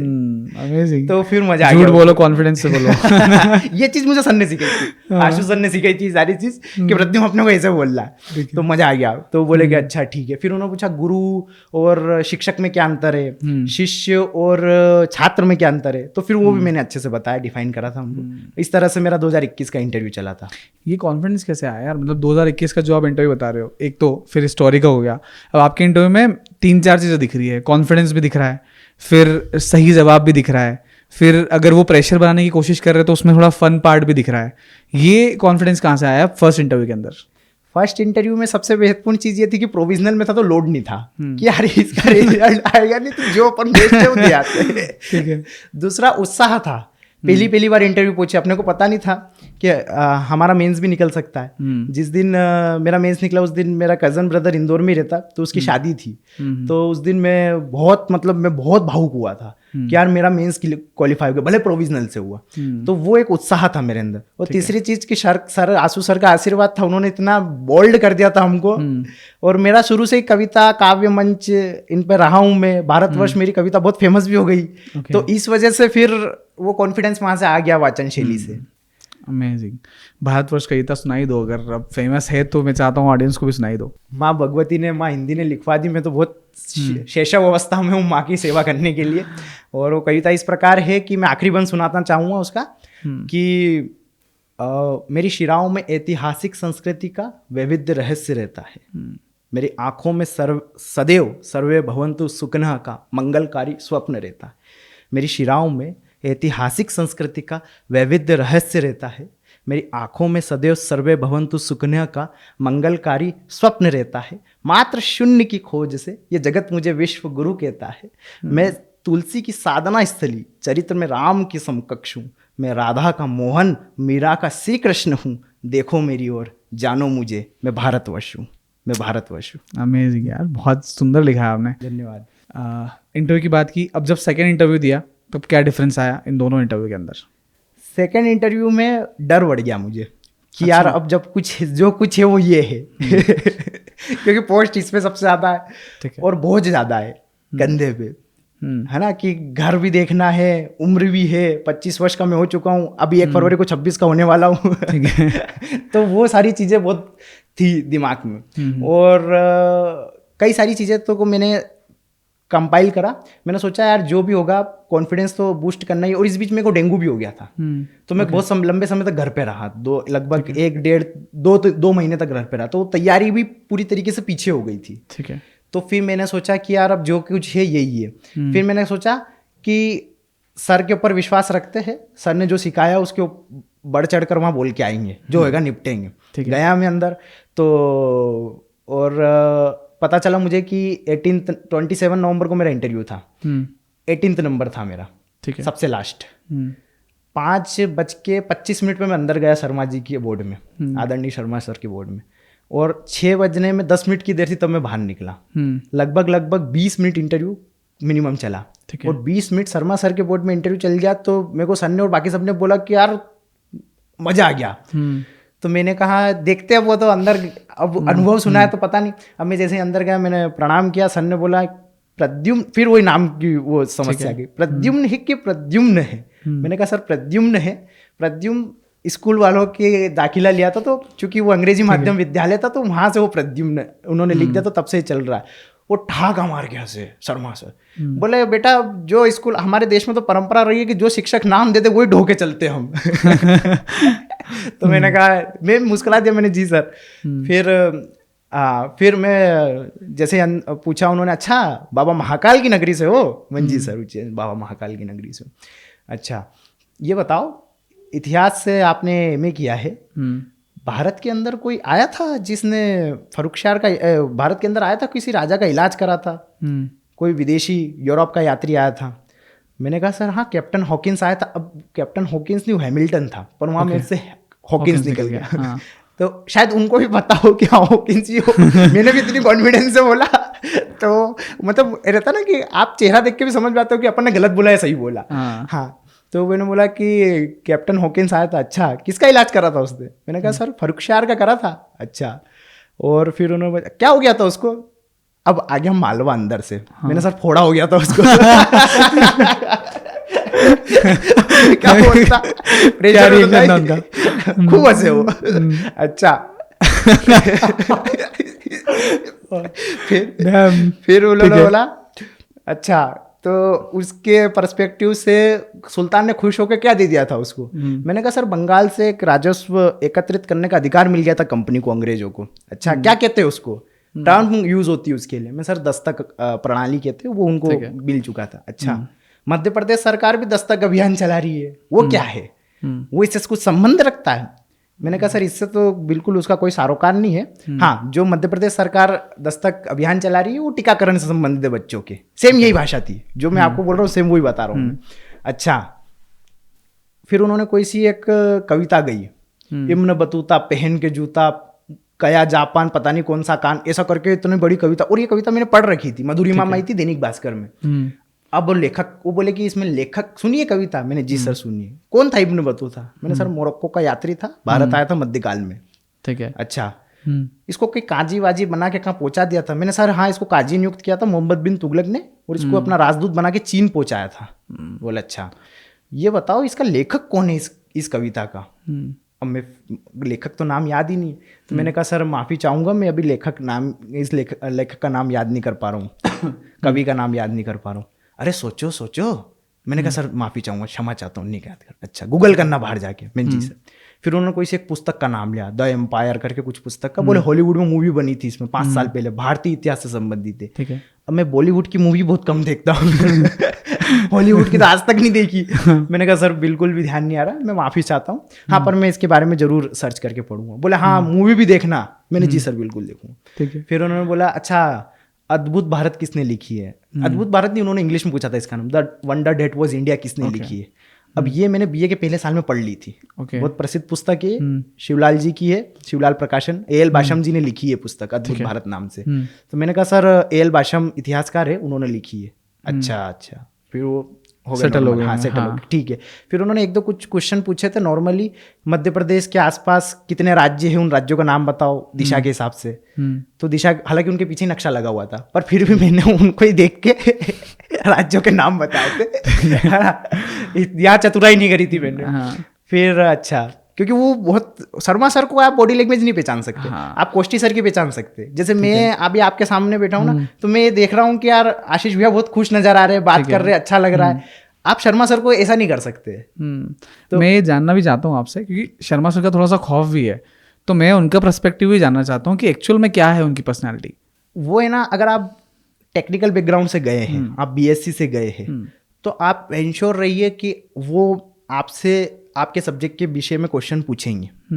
अगर आपने ये लिखा है कि आप धर्म को, संस्कृति को मानते हैं, तो धर्म और संस्कृति को विज्ञान से जोड़ के पूछेंगे। आप आपका कॉन्फिडेंस बना के रखिए, आपकी पॉजिटिविटी बना के रखिए, आपको सच में नंबर मिलेंगे। और हाँ, हिंदी से बहुत प्रभावित होते हो। अभी तो फैक्चुअल क्वेश्चन चल रहे थे, एक क्वेश्चन मिला था मुझे हिंदी पे बात करने का उनसे, कि मैं अपनी भाषा उनको सुना पाता। ठीक है। तो फिर उन्होंने अगला क्वेश्चन कुछ सामान्य से क्वेश्चन करे, फिर बोर्ड के पास आए क्वेश्चन।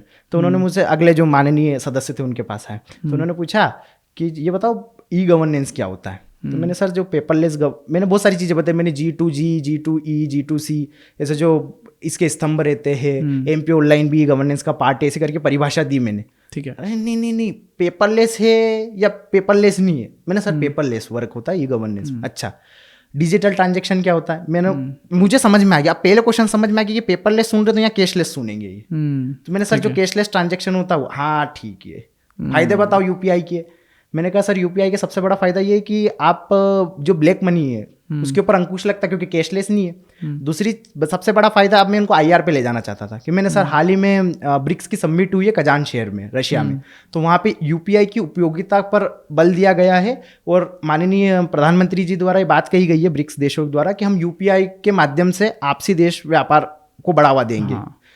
तो अच्छा बस फिर वो, अच्छा ये बताओ ई फाइलिंग क्या होता है? मैंने सर ई फाइलिंग भी पेपरलेस से संबंधित है। जो सॉफ्ट कॉपी रहती है वो हम टेबलेट के माध्यम से उसमें देख लेते हैं कि हाँ ये पूरी फाइल है, ये अच्छा ये बताओ कोर्ट में कैसा उसका उपयोग है? मैंने कहा सर कोर्ट में हम ये कोई याचिका दायर करते हैं तो एक सॉफ्ट कॉपी के रूप में हमें पास ई फाइल रहती है और माननीय न्यायाधीश महोदय वो उनके पास टेबलेट रहता है, उस टेबलेट पे वो उसकी सुनवाई करते थे। तो पूरी तरीके से पेपरलेस होता है ये। क्या फायदा है? मैंने सर पर्यावरण, पेड़ बचेंगे इससे निश्चित ही। अच्छा, फिर ब्लैक मनी क्या है? मैंने सर भ्रष्ट साधनों से अर्जित किया गया धन ब्लैक मनी के अंतर्गत आता है।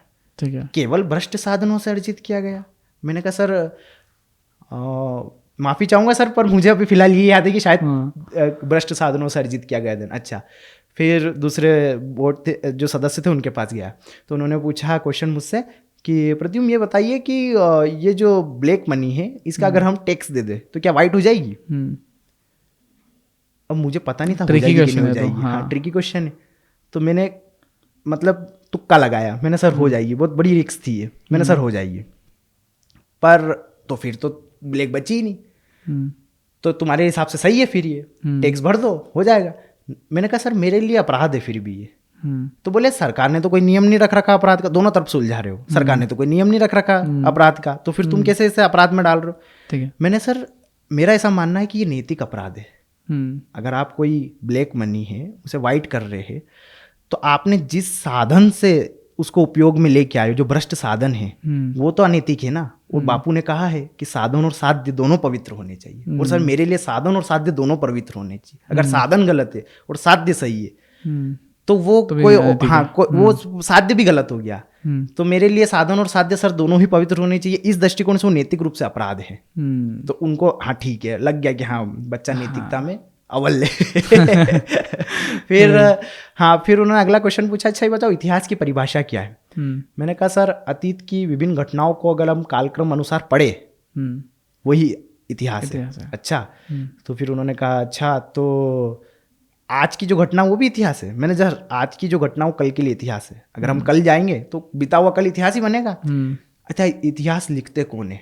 मैंने कहा सर इतिहासकार इतिहास लिखते हैं। अच्छा ये बताओ इतिहास तथ्य पे लिखा जाना चाहिए विचार पे लिखा जाना चाहिए। मैंने कहा सर इतिहास निश्चित ही तथ्य पे लिखा जाना चाहिए, क्योंकि विचार तो मनुष्य विवेकशील है, अपने हिसाब से विवेक के आधार पर वो विचार गढ़ सकता है अगर हमें तथ्य मिला तो। अच्छा फिर ये बताओ मुझे कि महाभारत और रामायण को इतिहास का हिस्सा माना जाना चाहिए या नहीं माना जाना चाहिए। अब यहाँ फिर मैंने 10 सेकंड का पोज लिया और मैंने कहा जी सर ये तो महाभारत और रामायण तो इतिहास का हिस्सा है सर। फिर वो शौक हो गया, अच्छा कैसे है ये बताओ। मैंने कहा सर जैसे कि इतिहास का मूल उद्देश्य ये है कि हम उससे पढ़े और सीख ले, और हम महाभारत और रामायण पढ़ के सर उससे बहुत कुछ सीख लेते हैं। सर मुझे सौभाग्य प्राप्त हुआ है कि जब मैं मेरी दादी और नानी दोनों की गोदी में सिर रखकर सोता था तो मुझे लोक कथाएं सुनाती थी कि महाराणा प्रताप ऐसे थे, शिवाजी ऐसे थे। हम गूगल में देखते सर्च करते भारतीय इतिहास का जनक कौन है तो मेगस्थनीज आता है, लेकिन सर मेरे अनुसार भारतीय इतिहास का जनक लोक कथाएं है, और लोक कथाएं ही महाभारत और रामायण का हिस्सा है। आज लोक कथाएं सारे अंचल में अलग अलग तरीके से रामायण की और महाभारत की आती है, तो निश्चित ही सर मेरे दृष्टिकोण से तो वो इतिहास का हिस्सा है क्योंकि हम उनसे सीख लेते हैं। राइट। हाँ, तो फिर उन्होंने कहा अच्छा सीख लिया इतिहास को, अब क्या करोगे।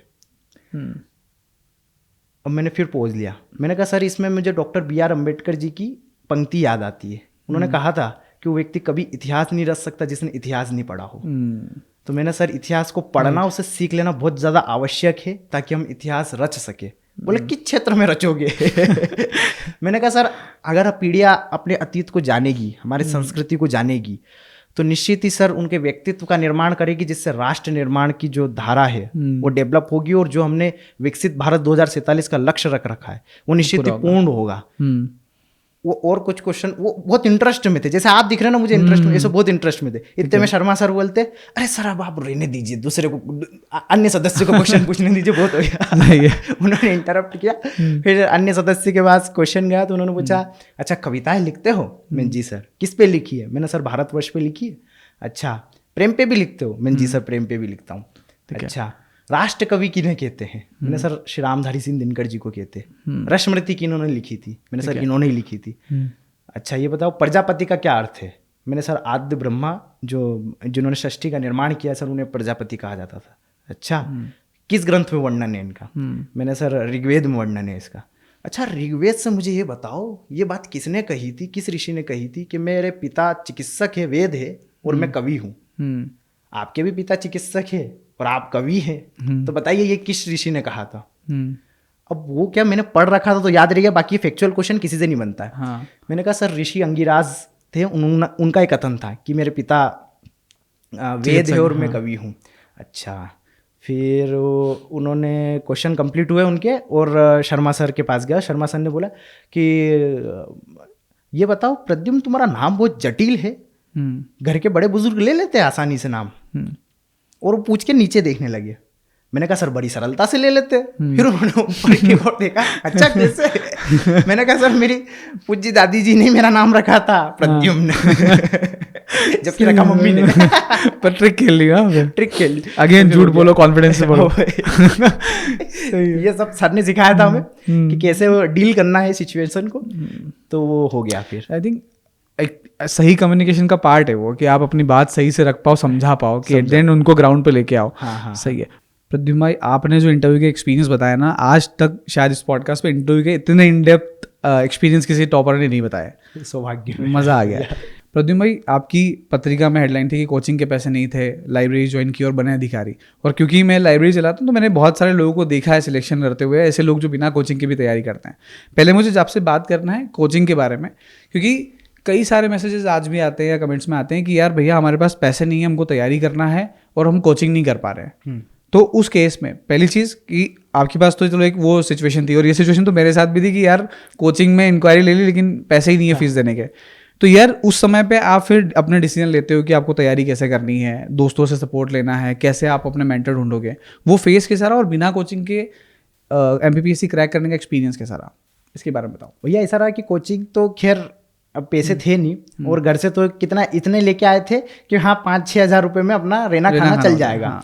तो उस हिसाब से फिर अब रही बात कि अब लाइब्रेरी ज्वाइन करनी है आपको, वहाँ जाके यही मेरे मन में था। पहले मैंने लाइब्रेरी ज्वाइन नहीं की थी, मैं हॉस्टल में पढ़ता था। फिर मेरे मन में ये था कि मैं लाइब्रेरी जाता हूँ, एक्सपीरियंस लेता हूँ, स्टूडेंट से मिलूंगा, उन्होंने कोचिंग कर रखी होगी, वो मुझे बता देंगे कि क्या करना है मुझे आगे।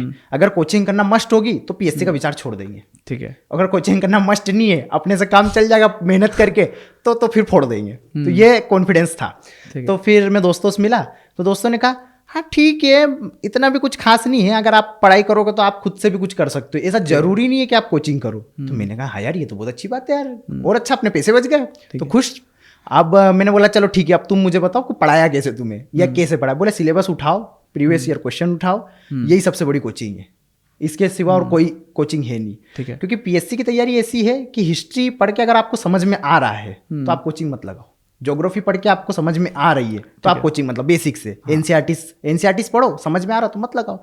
ठीक है, कोचिंग तो मैथ अगर समझ में नहीं आ रहा तो उसकी कोचिंग लगानी पड़ेगी। तो वो JEE नीट का मामला हो गया, इसमें इतनी कोई ज़्यादा समस्या आती नहीं। तो वही की समस्या आई नहीं, खुद से पढ़ सकते हो, और बेसिक क्लियर था, धीरे धीरे कॉलेज में थोड़ा बहुत पढ़ ही रखा था।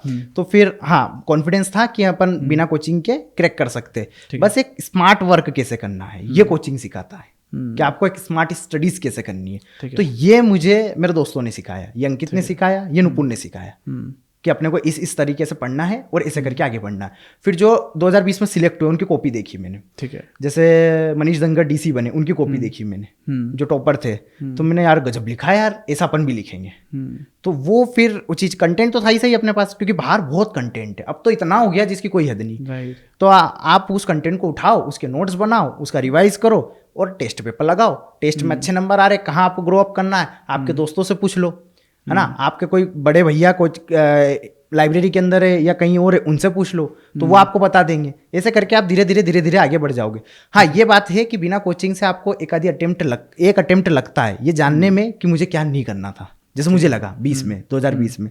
एक तो पेपर भी बहुत टफ आ गया इसका अपने विज्ञान का, और फिर दूसरा कि लगा कि नहीं यार विज्ञान डीप में पढ़ना पड़ेगा, समझ में आ गया था मुझे। ठीक है, और ऐसे बहुत सारे इंटेलिजेंट रहते हैं जो समझ जाते हैं पहले ही, फर्स्ट अटेम्प्ट में निकाल देते हैं। अपन नहीं थे इंटेलिजेंट, मैं तो बिल्कुल नहीं था, तो एवरेज 50% वाले। इस वजह से फिर वो तो लाइब्रेरी ज्वाइन की थी। और आपको जान के खुशी होगी कि मैं पहली बार आपसे लाइब्रेरी में मिला था। आपने स्टडी GA नाम से लाइब्रेरी शुरू करी थी मंदिर के पास में, GA लाइब्रेरी। हाँ GA लाइब्रेरी। और वहाँ आप थे, आपका लुक भी मुझे अच्छे से याद है, नाम याद नहीं था आपका, मैं और नुपुर हम दोनों आए थे लाइब्रेरी में। तो आपने मुझसे कहा भी था कि यार आप तो बहुत छोटे लग रहे हो, नीट की तैयारी करने आए हो क्या? उस समय मेरा प्री निकल गया था 20 का, वो मेंस की प्रिपरेशन के लिए था मैं वहाँ पे। हाँ, तो फिर शायद 1 आधी महीने में उस लाइब्रेरी में पढ़ा भी सही। और फिर अब इस लाइब्रेरी से एक और किस्सा जुड़ा हुआ है। ठीक है, स्टडी कैफे लाइब्रेरी जब आपकी यहाँ स्थापित हुई थी, और ADG साहब कमिश्नर साहब आए थे, कपूर सर थे। हाँ, तो वो इनोग्रेशन था। तो हम मैं और मेरा मित्र अंकित दोनों आए थे कि यार चलते हैं। और अंकित ने एडमिशन ले लिया था, मैं एडमिशन नहीं ले पाया था क्योंकि एट अ टाइम मेरे पास पैसे नहीं थे, थोड़ा टाइम बाद थे। और आपने मिनिमम चार्जेस रखे थे, क्या 999 में सीट रिजर्व करके दे रहा हूँ मैं। तो फुल हो गई थी लाइब्रेरी, स्टार्टिंग में फुल हो गई थी। और शायद उसके थोड़े समय बाद राखी आ गई थी। तो अंकित घर चले गया था। ठीक है, अब मैं ये लाइब्रेरी ढूंढ ही रहा था, रूम पे भी पढ़ रहा था। तो अंकित लगभग 10 दिन के लिए 15 दिन के लिए घर चले गया। तो उसकी कुछ एग्जाम थी नहीं, तो उसने कार्ड मुझे दे दिया। तो मैंने उस कार्ड पे अंकित का फोटो हटा के मेरा फोटो लगा 15 दिन तक आपकी लाइब्रेरी में बैठा था। तो ये बहुत अच्छा किस्सा है। ऐसी चोरी करके मैंने पढ़ाई करी है। पर ये बेहतर है यार, मतलब उसके तो हमें भी खुशी होती है कि अगर कोई बच्चा इतना डेडिकेटेड है तो come and study in our library. जी सही है यार, गजब किस्सा था यार। शायद अगर पकड़े जाते तो रोक दिए जाते आप। वही सही है। तो मैं लगभग 15 दिन तक पढ़ा था। और फिर बस यही कि बस लाइब्रेरी से जो पढ़ा जो परिश्रम किया मेंस में, वो ईश्वर ने सुना, प्रभु श्री राम ने सुना और वो फलीभूत हुआ। आपकी लाइब्रेरी की रूटीन के बारे में थोड़ा सा डेप्थ में बात करते हैं ना, क्योंकि यार मेरे को 2-3 कमेंट्स ये भी आए थे कि यार एक तो फर्स्ट इज़ योर रूटीन, कि आपका डेली रूटीन क्या था, सेकंड इज़ कि आप लाइब्रेरी में कितने घंटे और कैसे पढ़ते थे। हम लाइब्रेरी में जैसे मैंने आपका फर्स्ट टाइम इंक्वायरी भी लिया था, तब हम अभी बात कर रहे थे, तो वहाँ पे भी व्हाट वी वांट इज कि अगर कोई एस्पिरेंट 6 घंटे के लिए ज्वाइन करता है तो हम उसको मोटिवेट करते हैं कि भाई तू 8 घंटे आ, क्योंकि 2 घंटे तुम्हारा ब्रेक में वैसे भी वेस्ट होगा, तो एटलीस्ट 6 घंटे की पढ़ाई लेके जाओगे। कोई 8 घंटे आ रहा है तो आप 10 घंटे आने की कोशिश करो, यहीं से आपके घंटे बढ़ते हैं, बैठने की क्षमता बढ़ती है, इसीलिए हम उसको पुश करते हैं। आप लाइब्रेरी में आपका रूटीन क्या था, फर्स्ट क्वेश्चन। सेकंड इज आपका डेली रूटीन क्या था। तो पहले लाइब्रेरी का रूटीन बताओ, फिर हम डेली रूटीन के बारे में बात करते हैं। मैं 8:30 बजे 9 बजे के समथिंग लाइब्रेरी पहुंच जाता था, नाश्ता वाश्ता करके मंदिर जाके, तो फिर मैं लाइब्रेरी पहुंच जाता था। और उसके जस्ट बाद मेरा लगभग 12 बजे तक जो 3 घंटे रहते सुबह के, वो मेरे ऐसे रहते कि यार अपने को किसी को पूरे फुल कंसंट्रेशन से पढ़ना। और कंसंट्रेशन लाने का एक सबसे अच्छा तरीका बताता हूँ, आप सुबह उठो, जल्दी उठो और कुछ मत करो, आंख बंद करके ध्यान में बैठ जाओ। मैंने योगा सीखा है 2016 में। हाँ, अच्छा। मेरे एरिया में मैं पुरोहित सर थे, उन्होंने मुझे योगा सिखाया था। तो प्राणायाम सब कर लेता था मैं, सूर्य नमस्कार, प्राणायाम आज भी मेरी दिनचर्या का हिस्सा है। तो वो मैं उससे कंसंट्रेशन सच में बढ़ता है और पॉजिटिविटी भी आती है, कॉन्फिडेंस भी आता है। तो जो 3 घंटे 9 से लेकर 12 साढ़े 12 तक, जब आप मेस में खाना खाने जा रहे हो उसके पहले तक आप अच्छे से पढ़िए फुल कॉन्सेंट्रेशन के साथ। आप 12:30 बजे खाना खा के आए, अब आपका पेट भरा गया है, अब आपको नींद आएगी। लाइब्रेरी में एसी चलता, पंखे चलते तो नींद आ रही है। तो मैं क्या करता था कि 15 मिनट का नैप लेता था, 15 मिनट या आधा घंटे का लाइब्रेरी के अंदर ही हेड डाउन करके नैप ले लेता था। फिर मैं उठता था नैप के बाद, पानी वानी पी के पढ़ने नहीं बैठा हूँ डायरेक्ट, फिर मैं कुछ ऐसा लगाऊंगा जिससे मेरा मनोरंजन हो सके। कुमार विश्वास जी की राम कथा सुनना, जिससे मैं सीख सकूँ, मनोरंजन इन द सेंस कि मैं कुछ सीख भी सकूँ। या फिर कह सकते हैं कि रामधारी सिंह दिनकर जी की रश्मरथी निकाल ली और उसकी एक सर्ग पढ़ लिया, कृष्ण की चेतावनी पढ़ ली, या फिर निराला जी की राम की शक्ति पूजा पढ़ ली। चूंकि मेरा वो इंटरेस्ट है, जो आपकी हॉबी है, 10-15 मिनट 20 मिनट आधा घंटा आप उसको दीजिए, रील चलाने से तो बेहतर ही है वो। तो वो मैंने किया। फिर उसके बाद फिर मैं फ्रेश अप हूँ, अब मैं वापस पढ़ने बैठा हूँ। लगभग 2 बजे तक, 2 बजे मेरा ये 12:30 से 2 बजे जाती थी मुझे इस काम में, 2:30 बजे तक फिर मैं पढ़ने बैठता था। 4 बजे मैं उठता था चाय पीने। एक चाय पूरे दिन भर में केवल मैं एक ही चाय पीता हूँ, मैं चाय का ज़्यादा आदी नहीं हूँ। तो पर बस उस समय मैं मम्मी से भी बात करता था घर पे, तो मुझे मम्मी से बहुत पॉजिटिविटी मिलती थी, इसलिए मैं मम्मी से बात करता था। फिर मैं शाम तक पढ़ूंगा 8-1 बजे तक, 6-7-8 बजे तक। फिर नुपुर और हम दोनों, खैर ये नुपुर और मेरा हम दोनों का बता रहे, फिर हम बाहर आके नुपुर हम दोनों किसी मुद्दे पे डिस्कस कर लेते थे कि अच्छा ये बताओ दूधी नदी कहाँ से निकली है, अच्छा ये बताओ नर्मदा की सहायक नदियाँ कौन सी है ना। तो ऐसे डिस्कस हो जाता कि आज मैंने ये पढ़ा, आज मैंने ये पढ़ा। ऐसे करके लगभग 8 बज जाती थी, 1-2 घंटा चले जाता। मंदिर जाना और फिर आप खाना वाना खा के, अगर आपकी क्षमता है तो, अगर जैसे एग्जाम नहीं है तो मैं घर रूम पे जाके सो जाता था 9:30 के समथिंग, 10 बजे मैं सो जाता था। ओके। हाँ, और अगर एग्जाम है तो मैं लगभग 11-11:30 तक, इससे ज़्यादा नहीं पढ़ा हूँ मैं रात भर नहीं पढ़ा हूँ। ठीक है। तो और जाके सो जाता था, बस ये रहता था। 7-8 घंटे की नींद रहती थी मेरी, 8 घंटे तो मेरे को प्रॉपर लेना ही नींद। और वही सुबह फिर वापस से वैसी दिनचर्या। आई थिंक इसमें आपका डेली रूटीन भी कवर्ड अप हो गया। हाँ प्रद्युम्न भाई, आपकी जर्नी बहुत इंस्पायरिंग है और मेरे को लगता है कि ये बहुत टफ और स्ट्रगल वाली जर्नी है। ये जर्नी तब सही लगती है आपको, या तब उसमें सर्वाइव करना आसान होता है जब आपके पास में फैमिली बैकग्राउंड, थोड़ा फैमिली सपोर्ट हो। तो आपका फैमिली बैकग्राउंड कैसा था, वो हमारी ऑडियंस को आप बताइए।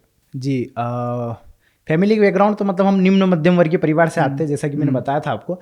तो सामान्य ही रहा, ज़्यादा पिताजी चिकित्सक थे और उनका ऐसा है मतलब अभी भी उनका ऐसा है कि अगर कोई आप भी अगर इलाज कराने जाओगे ना तो कि बुखार आ रहा है, हाँ तो ठीक है, एक इंजेक्शन लगा दिया, 3 दिन की टेबलेट दे दी, पैरासीटामोल और 2-4 चीजें दे दी, 80 रुपए दे दो, हो गया इलाज आपका। अच्छा। हाँ, इतने सस्ते। पहले तो और कम था, आपको बोतल लगानी 120 रुपए दे दो, बोतल लगे, हो गया। साई इतना दीजिए जहाँ मैं कुटुंब समाज, मैं भी भूखा नहीं सोऊं और साधु भूखा, मतलब काम चल जाए, बस ज्यादा पैसे का इतना कोई मोह माया नहीं है। हाँ, बस खुश रहना है, ये इंपॉर्टेंट है, क्योंकि खुश रहना ज्यादा बड़ी बात है। तो पिताजी का शुरू से ऐसा रहा है। और कोई ये बोल जाता कि यार मेरे पास पैसे नहीं, अरे वाह ठीक है मत दो, कोई दिक्कत नहीं। तो वो ये बोलता था अरे डॉक्टर साहब हमारा भलो हुए, मालूम बोलते ना, तो वहाँ वाह ठीक है, इतने में खुश हुआ। तो ये उनका रहा है। इसके अलावा माता जी शुरू से ही, मतलब हमारी एक छोटी सी दुकान है, तो मम्मी वो दुकान चलाती थी, अभी भी चलाती है मेरी वो दुकान। तो बस उससे ही जो घर खर्च चल जाता है दोनों के माध्यम से वो चलता था। और कुछ गाड़ी, अब आपको पता ही है निम्न मध्यम वर्गीय व्यक्ति अगर टू व्हीलर भी लेगा तो EMI पे लेगा, मोबाइल भी लेगा तो EMI पे लेगा, तो थोड़ा बहुत उधर चले जाता था और थोड़ा बहुत पैसा बचता था वो हमारे पास आ जाता था। तो ये चीज़ें रहती थी। साथ ही इसके बीच में एक सबसे बड़ी बात ये थी कि मेरा छोटा भाई भी है, तो वो प्रफुल्ल नाम है उसका, तो वो क्या है कि अपना पूरा ध्यान उसका ऐसा था कि मुझे फौज की तैयारी करनी, और खूब दौड़ा, स्टेट रनर तक में जा चुका, सिल्वर मेडल ला चुका है। मतलब बस मध्य प्रदेश यूथ गेम में वो इसलिए नहीं जा पाया क्योंकि 2 दिन पहले शायद उसका कुछ कार्यक्रम था और वो वहाँ जाना था, उसको जा नहीं पाया। फिर ऐसे कई सर्कमस्टेंसेस बने जिससे कि वो वहाँ पे ट्रायल जो था वो दे नहीं पाया, इस वजह से उसका सिलेक्शन नहीं हो पाया उसमें। इसके अलावा उसने फौज की बहुत अच्छे से तैयारी करी, 100 का फिजिकल था, और जो लोग आर्मी की तैयारी करते हैं उनको पता 100 का फिजिकल क्या होता है। मतलब वहाँ से पैरा SF के लिए टुकड़ी तैयार होती है। तो उसने पहली बार दिया तो चेस्ट में बाहर हो गया था, मामूली अंतर था चेस्ट में, तो बाहर हो गया। तो दूसरी बार उसने बहुत लग के मेहनत करी। ठीक है। और अपना उज्जैन जिला तो आपको पता है फौज की तैयारी करने वालों के लिए बहुत फेमस है, जैसे इंदौर में PSC है तो उज्जैन फौज है, तो वो वाला सीन था। तो उसने वो वहीं रहता था, तो उसने दूसरी बार बहुत मेहनत करी, कड़ी मेहनत करी। फिर 100 का फिजिकल था, सब कुछ था, और सोचिए कि चेस्ट उन्होंने जो सूबेदार थे उन्होंने नापा ही नहीं। अरे यार तू तो पहले पहचान लिया उन्होंने, तू तो पिछली भर्ती में आया था, चेस्ट में दिक्कत थी ना तेरे को, अब तेरा चेस्ट नापना ही नहीं हो गया तेरा तो सिलेक्शन, तू अंदर जा। पर हाँ, पर उसको चूंकि मम्मी को भी चश्मा लगा हुआ है और पापा को भी चश्मा लगा है, मुझे भी है, ठीक है, तो वो उसको चश्मा नहीं लगा हुआ, पर जो आर्मी के मापदंड है उस मापदंड पे उसकी जो आई थी वो खरी नहीं उतरी, तो वहाँ पे इमेज आ गई और उसको वापस आना पड़ा। और वो मेरे को बोलता है, वो कुछ सितंबर 2023 की बात थी, तो उसने मुझे कहा था, सितंबर 2023 की बात थी, जिस समय मऊ में ही उसका वो हुआ था, यही था, मैं उस समय इंदौर में ही था। तो उसने कहा था भैया आज पूरे दिन मेरे को, पूरी रात मुझे नींद नहीं आई है, और उसी के बाद हमने फैसला कर लिया था कि अब अपने को मकान बेचना पड़ेगा, अपना घर बेचना पड़ेगा, क्योंकि एक इसके ऊपर यह था कि अगर ये फौज में सिलेक्ट हो जाता तो एक आर्थिक रूप से सपोर्ट मिल जाता थोड़ा बहुत। बोले आज पूरी रात नींद नहीं आई है, लेकिन मैं इतना पक्का कहता हूँ कि एक और रात ऐसी आएगी जिसमें पूरी रात नींद वापस से नहीं आएगी। आज टेंशन के कारण नहीं आ रही है, वो खुशी के कारण नहीं आएगी। और वो रात आई, वो रात 19 जनवरी 2024 की थी। वो मेरे साथ ही रहता है। मैं, अंकित और वो, हम तीनों ही थे यहाँ पे। और जैसे ही रिजल्ट आया उसको पता चला कि सिलेक्शन हो गया भैया का, तो वो AB रोड पे अकेले ये दोनों नाच रहे थे बिना ढोल के शाम के समय। तो बहुत इमोशनल और बहुत मतलब, और इतना कृतज्ञ रहता है मेरे प्रति कि यार घर से जो संस्कार दिए कि हाँ वो राम लक्ष्मण वाला सीन रहता है। गुस्सा भी वैसा ही है उसका और सपोर्ट भी वैसा ही है। हाँ, अमेजिंग यार, बहुत बहुत बढ़िया कहानी है। मॉक इंटरव्यूज दिए थे क्या आपने? मैंने एक ही दिया था, दृष्टि में दिया था बस, अभी 2022 के पहले। तो कैसा रहा एक्सपीरियंस, क्या सीखा वहाँ से? वहाँ से अच्छा लगा मुझे, मतलब बोर्ड उनका बहुत काफ़ी अच्छा रहता है और मज़ा आता है। मतलब वहाँ इंटरव्यू देने के बाद फील होता है कि हाँ आप, ऐसा लग रहा है कि आप बोर्ड में हैं मतलब। और दूसरी सबसे महत्वपूर्ण चीज़ कि उन्होंने वो बहुत अच्छे दिए थे मुझे, क्या कहते हैं उसके बाद, हाँ फीडबैक बहुत अच्छे दिए थे। तो मुझे बहुत अच्छा लगा था वहाँ जाके। वहाँ मेरी दोनों कविताएं थी, भारतवर्ष भी थी और प्रेम पे भी थी एक। तो वो बोले कि यार इंटरव्यू तो आपका ठीक ठाक चल रहा था, पर आखिरी में आप महफिल लूट के ले गए। मेरे ख्याल से प्रेम की कविता तो आपको आज यहाँ भी सुनानी पड़ेगी। मेरे को एक चीज़ ये जानना है आपसे कि जिससे आपने बताया कि फीडबैक आपको दृष्टि में दिया मॉक इंटरव्यू में, और वही एक तरीका है एक्चुअल इंटरव्यू से पहले आप अपना फीडबैक आप मॉक इंटरव्यूज के थ्रू ही निकाल सकते हो कि आप क्या गलत कर रहे हो। क्या गलत कर रहे थे यार उस टाइम पे, कैसा फीडबैक मिला है? गलत तो मुझे क्या सर ने सिखाया था, अपने आशु सर ने, कि जैसे आपका इंट्रो है ना वो शॉर्ट रहता है। आप बोलते हैं कि माय नेम इज, मतलब मेरा नाम ये है, मैं इस जिले से हूँ, मैंने ग्रेजुएशन में ये किया है, मैंने पोस्ट ग्रेजुएशन में ये किया है, और मेरा पहला इंटरव्यू है या दूसरा इंटरव्यू है। हाँ। सर ने बोला कि इसमें थोड़ी सी क्वालिटीज जोड़ो आपकी, कि मैंने आपने कॉलेज में क्या क्या किया। मैंने सर मैंने कॉलेज में काव्य संचालन किया है, तो बोले उसके अंदर जोड़ो कि आप भाषण देते थे, आप भाषण प्रतियोगिता में प्रथम आए, और मैंने 551 दंड लगाई थी, राममूर्ति दंड ये वाली, अच्छा 51 मिनट में, तो ये भी एक रिकॉर्ड है पूरे जिले में। तो बोले ये डालो, उसके अंदर अपनी उपलब्धियां डालो तो उनको पता चलेगा। तो मैंने और ये बताओ कि आपके प्रोफेसर किसने पढ़ाया आपको। मैंने प्रोफेसर डॉक्टर सीमा जेलवाल मैम ने पढ़ाया, कॉलेज में थी वो मैम। तो बोले उनका नाम लो, तो मैंने वो नाम वहाँ पे लिए थे दृष्टि मॉक में। तो दृष्टि में मैम ने ऐसा बोला था कि आप मैडम का नाम मत लीजिए और इतना बड़ा इंट्रो मत कीजिए, उसे शॉर्ट एंड स्वीट रखिए। तो वो चीज़ एक थी कि आप इस पे सुधार कीजिए। अब सर ने ऐसा बोला था तो मैंने बोल दिया, मैंने ठीक है मैम, मैं इसे, हालांकि वहाँ इंट्रो हुआ नहीं, main अच्छा, चीज वहाँ पे वहाँ मेरा आदरणीय शर्मा सर का बोर्ड था, उसमें इंटरव्यू हुआ, मतलब इंट्रोडक्शन हुआ नहीं। हाँ, फिर उन्होंने कहा कि एक काम कीजिए, आप थोड़ी सी ये तथ्यात्मक जानकारी भी रखिए। उस दिन शायद आईआर के रूप में एक खबर थी कि जो अमेरिका ने जो अंबानी के जो शेयर्स थे, शायद अडानी ग्रुप के जो शेयर थे, हाँ, उसमें कुछ मैटर हुआ था, तो वो मैं उस दिन पढ़ नहीं पाया था। तो उसमें न्यूयॉर्क की जो अदालत थी, उन्होंने इनके खिलाफ कुछ वारंट भी जारी किया था, तो वो मैं पढ़ नहीं पाया था ठीक ढंग से। तो उन्होंने बोला कि आप, उन्होंने वही क्वेश्चन पूछा, तो उन्होंने एक ही क्वेश्चन पूछा, तो उन्होंने बोला कि आप आईआर ठीक ढंग से इसे रेगुलेट कीजिए। मैंने जी सर। और एक और उन्होंने बोला था मुझे कि आपको तथ्यात्मक जानकारी ज़्यादा रखिए, जैसे कि उन्होंने पूछा था कि इंदौर से उज्जैन के बीच में 6 लेन बन रहा है, यहाँ से लेके महामृत्युंजय द्वार तक, कौन सी कंपनी बना रही है ना, कितना खर्च आने वाला है, कितने फ्लाईओवर आएंगे उसमें, ये सब पूछे थे मैम ने, तो मुझसे बने नहीं थे, तो बोले कि ये आप ध्यान रखिएगा। बाकी तो उन्होंने बोला था कि आपकी हिंदी बहुत अच्छी है, कविता अच्छी लिखते हैं आप, और भाषा सच में अच्छी है तो वो मुझे अच्छा लगा। तो बस ये था उनका। तो हाँ, पर मैंने उनसे पूछा था, मैंने मैम कितने नंबर मिल सकते हैं मुझे? बोले आज के हिसाब से 120 मिल जाएंगे आपको। 114 मिल गए लगभग मिल गए वही सही है। तो मुझे लगता है कि जब से दृष्टि का देख रहा हूँ ना मैं माहौल, मतलब मैं यहाँ पे किसी एकेडमी को बहुत ज़्यादा प्रेस करने की नहीं कर रहा हूँ, लेकिन जो एक्चुअल रियलिटी मुझे समझ में आई कि दृष्टि के इंटरव्यू यूपीएससी में भी, क्योंकि हमने अभी यूपीएससी टॉपर्स के साथ भी पॉडकास्ट किए हैं, जी। तो मेरे को ये भी समझ में आया कि हिंदी मीडियम में स्पेशली यूपीएससी में भी दृष्टि का जो माहौल मिला है ना कि यार एक्चुअल इंटरव्यू होने के लिए वाला, उसकी समझ आई थिंक दृष्टि नहीं पैदा की है, और वही चीज़ एमपीपीएससी में भी रिफ्लेक्ट कर रही है। बिल्कुल, क्योंकि तमाम टॉपर्स जब दृष्टि में इंटरव्यू देते हैं तो एक अलग डिफरेंस उनका दिखता है, और कई सारे वीडियोस मैंने देखे भी हैं, तो डिफरेंस फील होता है कि दृष्टि में जाने के बाद थोड़ा आप फिनिश या रिफाइन हो जाते हो। बिल्कुल। प्रेम की कविताओं के बारे में आप बात कर रहे थे, तो थोड़ा प्रेम को बात करते हैं, क्योंकि अभी रिसेंट कई पॉडकास्ट में हमने प्रेम को लेके बात किया है। जी। जनरली हमने यूपीएससी टॉपर्स के साथ भी बात किया है, and I have found this कि मोस्ट ऑफ द टॉपर्स के रिलेशनशिप्स थे और सपोर्टिव रिलेशनशिप थे, जिनको एक हेल्दी रिलेशनशिप होता है। इसके ऊपर आपका क्या ओपिनियन है? क्या आप रिलेशनशिप में आए थे या कभी सोचा था इस बारे में, या कोई पार्टनर्स थे आपके सपोर्टिव? दोस्त तो बहुत रहे, अच्छे रहे, और ऐसा कन्फाइंड रिलेशनशिप कभी रहा नहीं हाँ, ये है कि प्रेम किसको नहीं होता, और अगर प्रेम नहीं हुआ है आपको तो आप फिर पूर्ण रूप से मनुष्य हो नहीं। मेरा ऐसा मानना है, प्रेम आपको बहुत कुछ बना देता है। तो मेरे हिसाब से प्रेम बहुत आवश्यक है मनुष्य के मनुष्य होने का।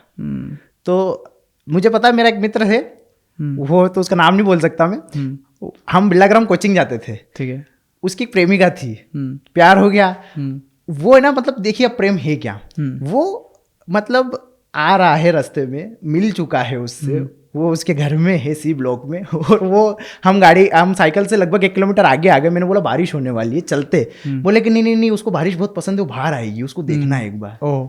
ये प्यार है। वो जिस पेन से लिख लेती थी और जिस पेन को फेंक देती थी, उस पेन को उठाता था, रिफिल डालता था, भले कागज डाल के रिफिल डालेगा, और उससे लिखेगा, यार इससे लिखा है उसने। तो वो जो भाव था, वो जो इसको कहते हैं प्रेम। और प्रेम है ना, सबसे खूबसूरत चीज है, जो ना बंधन में है ना बाध्य है। आप इसको बंधन में नहीं बांध सकते। आपको अगर किसी से प्रेम हुआ है ना, तो आप उसको सब कुछ न्यौछावर करने के लिए तैयार हो जाते हो। मुझे मेरी माँ से बहुत प्रेम है।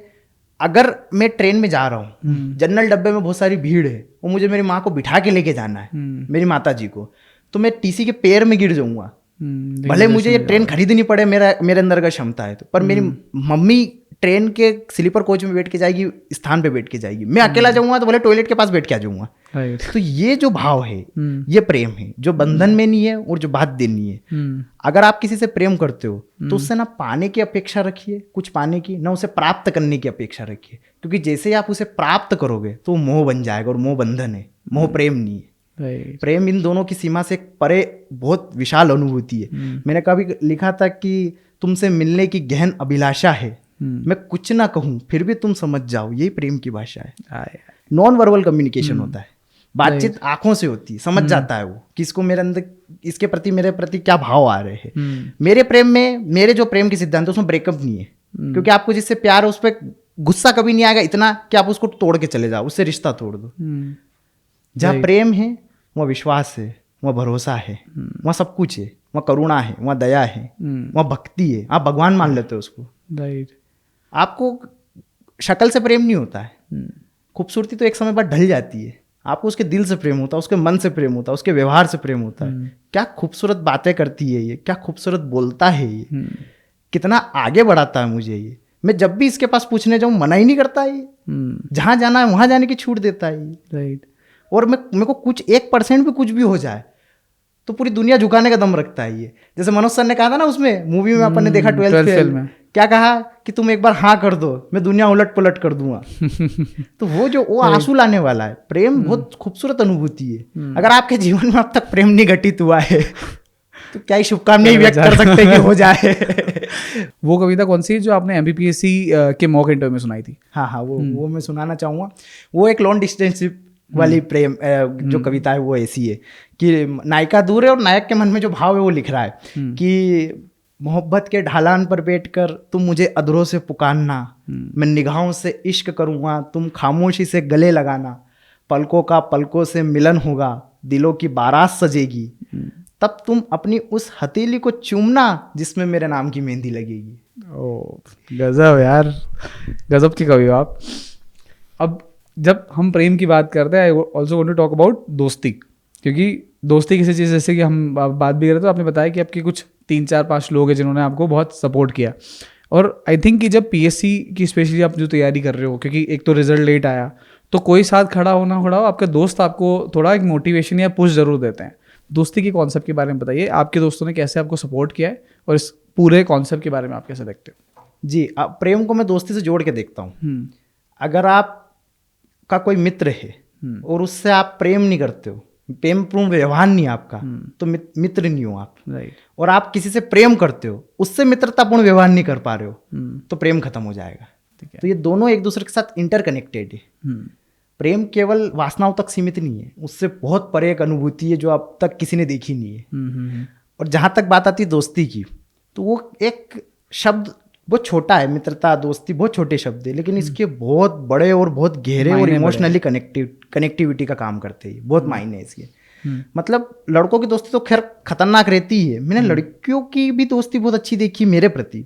मैं प्रहलाद को तो आप जानते ही हैं, अभी मिले ही हैं आप, कि उसने किस प्रकार क्या क्या झेल के हालत में मेरी मदद करी है। उन हालातों में उसने खूब ताने सुने हैं। वो बैंक में रहकर उसने शुरुआत में 6,000 से काम शुरू करा तो गालियां सुनी है केवल मेरे लिए। हम दोनों PSC कर रहे थे, हम दोनों PSC की तैयारी कर रहे थे। उसने अपने मेरे लिए खुद के सपने खत्म कर दिए। इससे बड़े और क्या परिभाषा होगी अब प्रेम की, मित्रता की। कितना घनिष्ठ मित्र, मतलब मित्रता की बड़ी परिभाषा हो सकती है। लेकिन कोई व्यक्ति इसलिए बैंक में कमाने जा रहा है, उसके घर पे कोई कमी नहीं, इसलिए कमाने जा रहा है कि नहीं यार मेरा भाई पढ़ रहा है, मेरा मित्र पढ़ रहा है, मेरा दोस्त पढ़ रहा है। कहते ना कि कुमार विश्वास साहब ने बहुत अच्छी बात कही थी एक बार कि दोस्त ना हो वो दौलते समा ना हो, जहाँ दोस्त ना हो वो दौलते समा ना हो, वो द्वारका क्या है जहाँ सुदामा ना हो। तो वो है कि मैं तो सुदामा की तरह जाता था इसके पास हाथ फैला के, इसका हृदय भी कृष्ण की तरह था कि हाँ 10,000 अकाउंट में तो ले, जो होगा बाद में देखेंगे। और ऐसा ही यहाँ पे भी मेरे साथ रहा। नुपुर की भी मेरे प्रति बहुत घनिष्ठ मित्रता रही है। हम दोनों एक मित्रता के रूप में हम दोनों ने इतना एक दूसरे का सहयोग किया है। उसका प्री नहीं निकलता तो मैं उसको प्री पढ़ा देता, वो मुझे मेंस पढ़ा देती।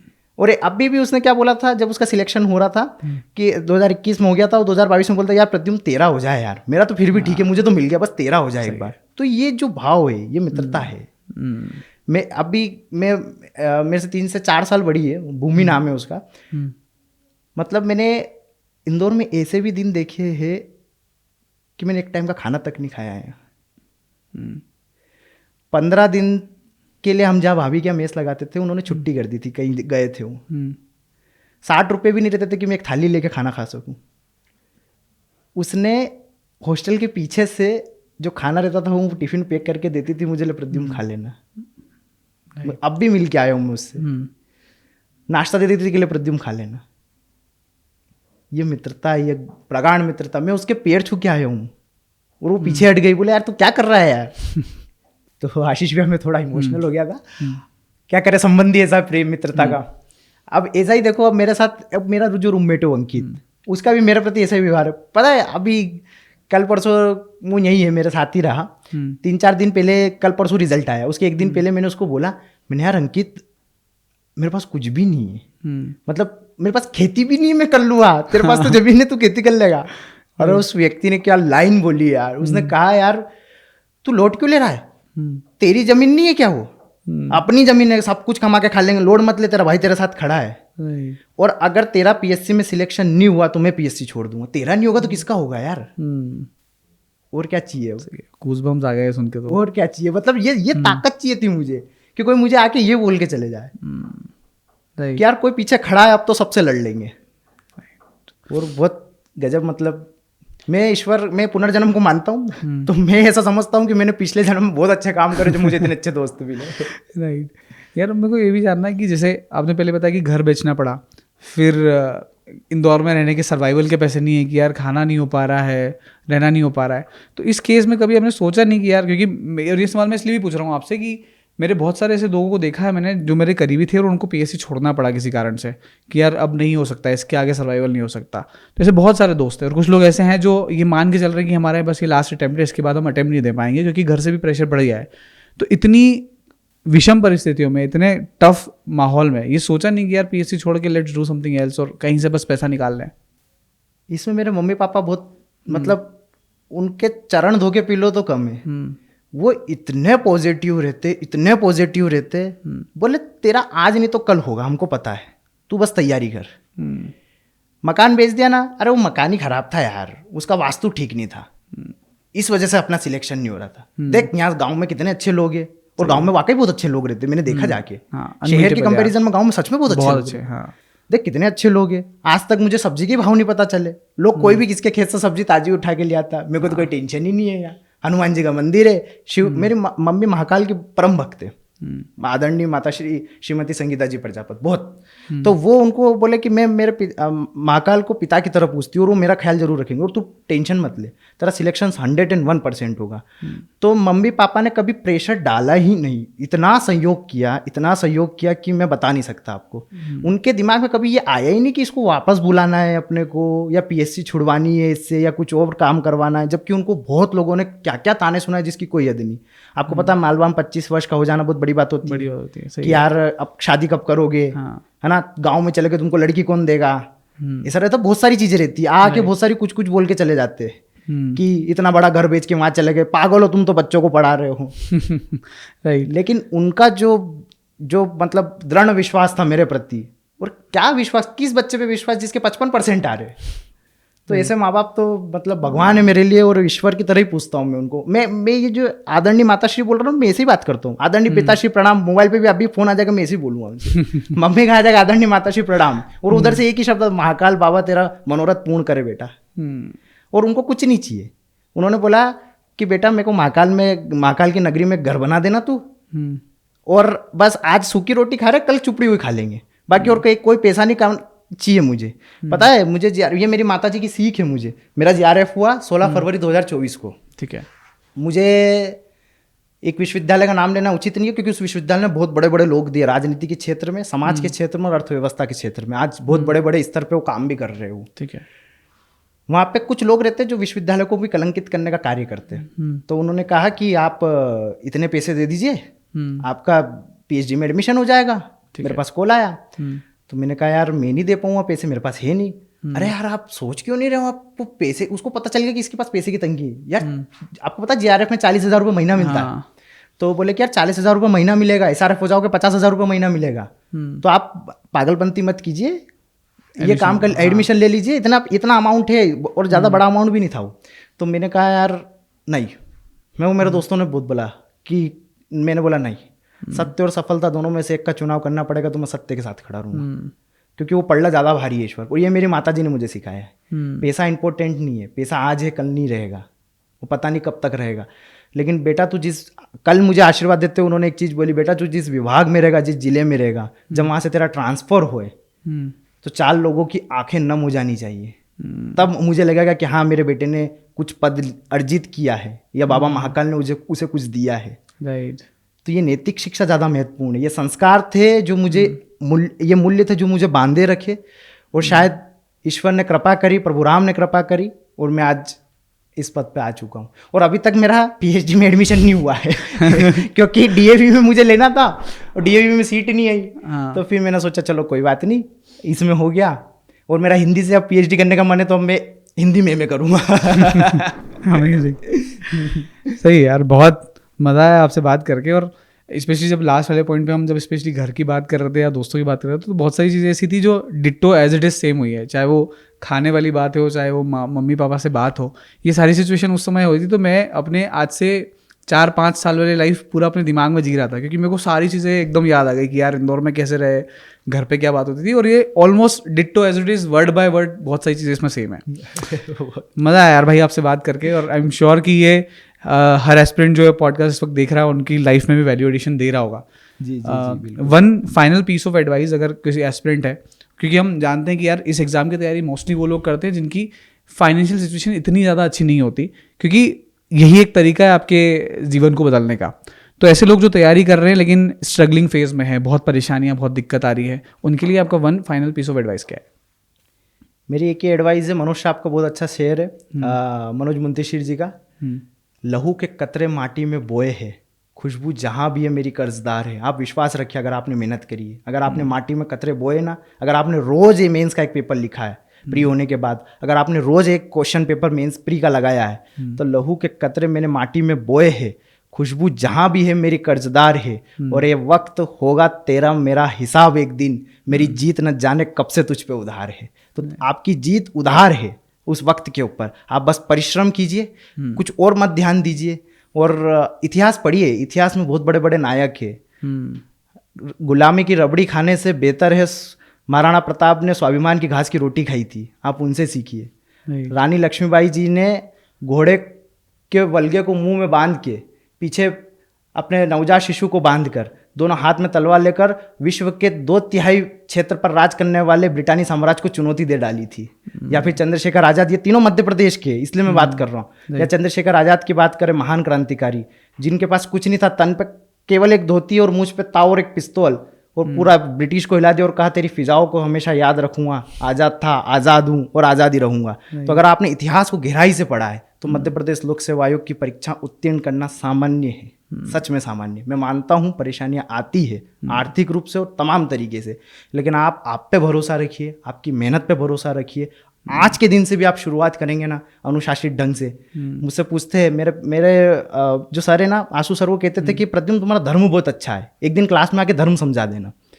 मैंने कहा निश्चित ही सर, आप गुरुदेव हो और आपने मेरे धर्म को पहचान लिया। स्टूडेंट का धर्म यही होता है कि अनुशासित ढंग से शिक्षा ग्रहण करना, यही विद्यार्थी का धर्म है। और शायद उसी के बलबूते पर मैं यहाँ तक पहुँचा हूँ। आप भी उसी अनुशासित ढंग से पढ़ाई कीजिए, निश्चित रूप से आपका चयन होगा। मेरी शुभकामनाएं आपके साथ।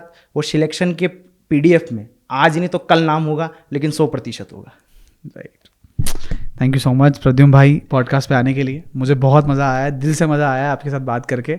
आपका इंडियन एस्पिरेंट शो पे अनुभव कैसा है? बहुत अच्छा लगा। और आशीष भैया से तो खैर मालवा के ही है हम, तो वो वाला अटैचमेंट ज़्यादा अच्छा लगता है जब दो मालवा के मिलते, और आप तो बड़े भाई के समान है। और उदय भैया तो मतलब मेरे बहुत करीबी दोस्त रहे, वो तो हर जगह साथ खड़े रहते थे, जो कोई सी बात हो उनसे बात कर लो, आप मुस्कुरा के जाओगे। उदय भैया के साथ ये तो आप उनके परम मित्र, और मुझे तो बहुत अच्छा लगा आपसे। और इंडियन एस्पिरेंट शो को तो मैं बहुत फॉलो करता हूँ, और पिछले कई पॉडकास्ट देखे मैंने इंडियन एस्पिरेंट शो के। अब उम्मीद है कि मेरे बाद नुपुर आएगी, और नुपुर के किस्से और अच्छे हैं, मुझसे भी अच्छे, और बहुत अच्छे से आपको डिफाइन करेगी। बेहतरीन यार, मज़ा आएगा। मैं एक्साइटेड हूँ नुपुर के साथ भी पॉडकास्ट करने के लिए। मेरी कुछ दिनों पहले ही बात हुई है उनसे। जी। And it's amazing to host you. मज़ा आया है बहुत ज़्यादा। मुझे भी बहुत मज़ा आया, और मेरा पूरा मन है कि जब आगे आपको पोस्टिंग मिले, उसके कुछ सालों बाद या कुछ महीनों बाद हम फिर से एक पॉडकास्ट करें, ताकि ग्राउंड रियलिटी के बारे में भी लोगों को बता पाएं। Thank you so much. बिल्कुल, थैंक यू, आपका बहुत धन्यवाद, आभार। Thank you so much audience for watching this podcast till the very and. I hope इस पॉडकास्ट से बहुत सारी लर्निंग्स आपको मिली होगी। तो इस पॉडकास्ट से आपने क्या सबसे अच्छी चीज़ आपको लगी है, क्या सीखा है आपने, वो हमें कमेंट सेक्शन में बताना। क्या चीज़ें आप जानना चाहते हैं आने वाले पॉडकास्ट में, वो भी आप हमें बताइएगा। और किन टॉपर्स को, किन टीचर्स को आप पॉडकास्ट पे देखना चाहते हैं, वो भी आप कमेंट सेक्शन में बता सकते हैं। हमारी पूरी टीम पूरी हेल्प मदद करेगी कि हम उन लोगों को लेकर आ पाए पॉडकास्ट पे। Thank you so much. इस पॉडकास्ट को शेयर कर दीजिए अपने सभी दोस्तों के साथ। Subscribe the channel right now. Thank you once again for watching the podcast till the very end. Thank you.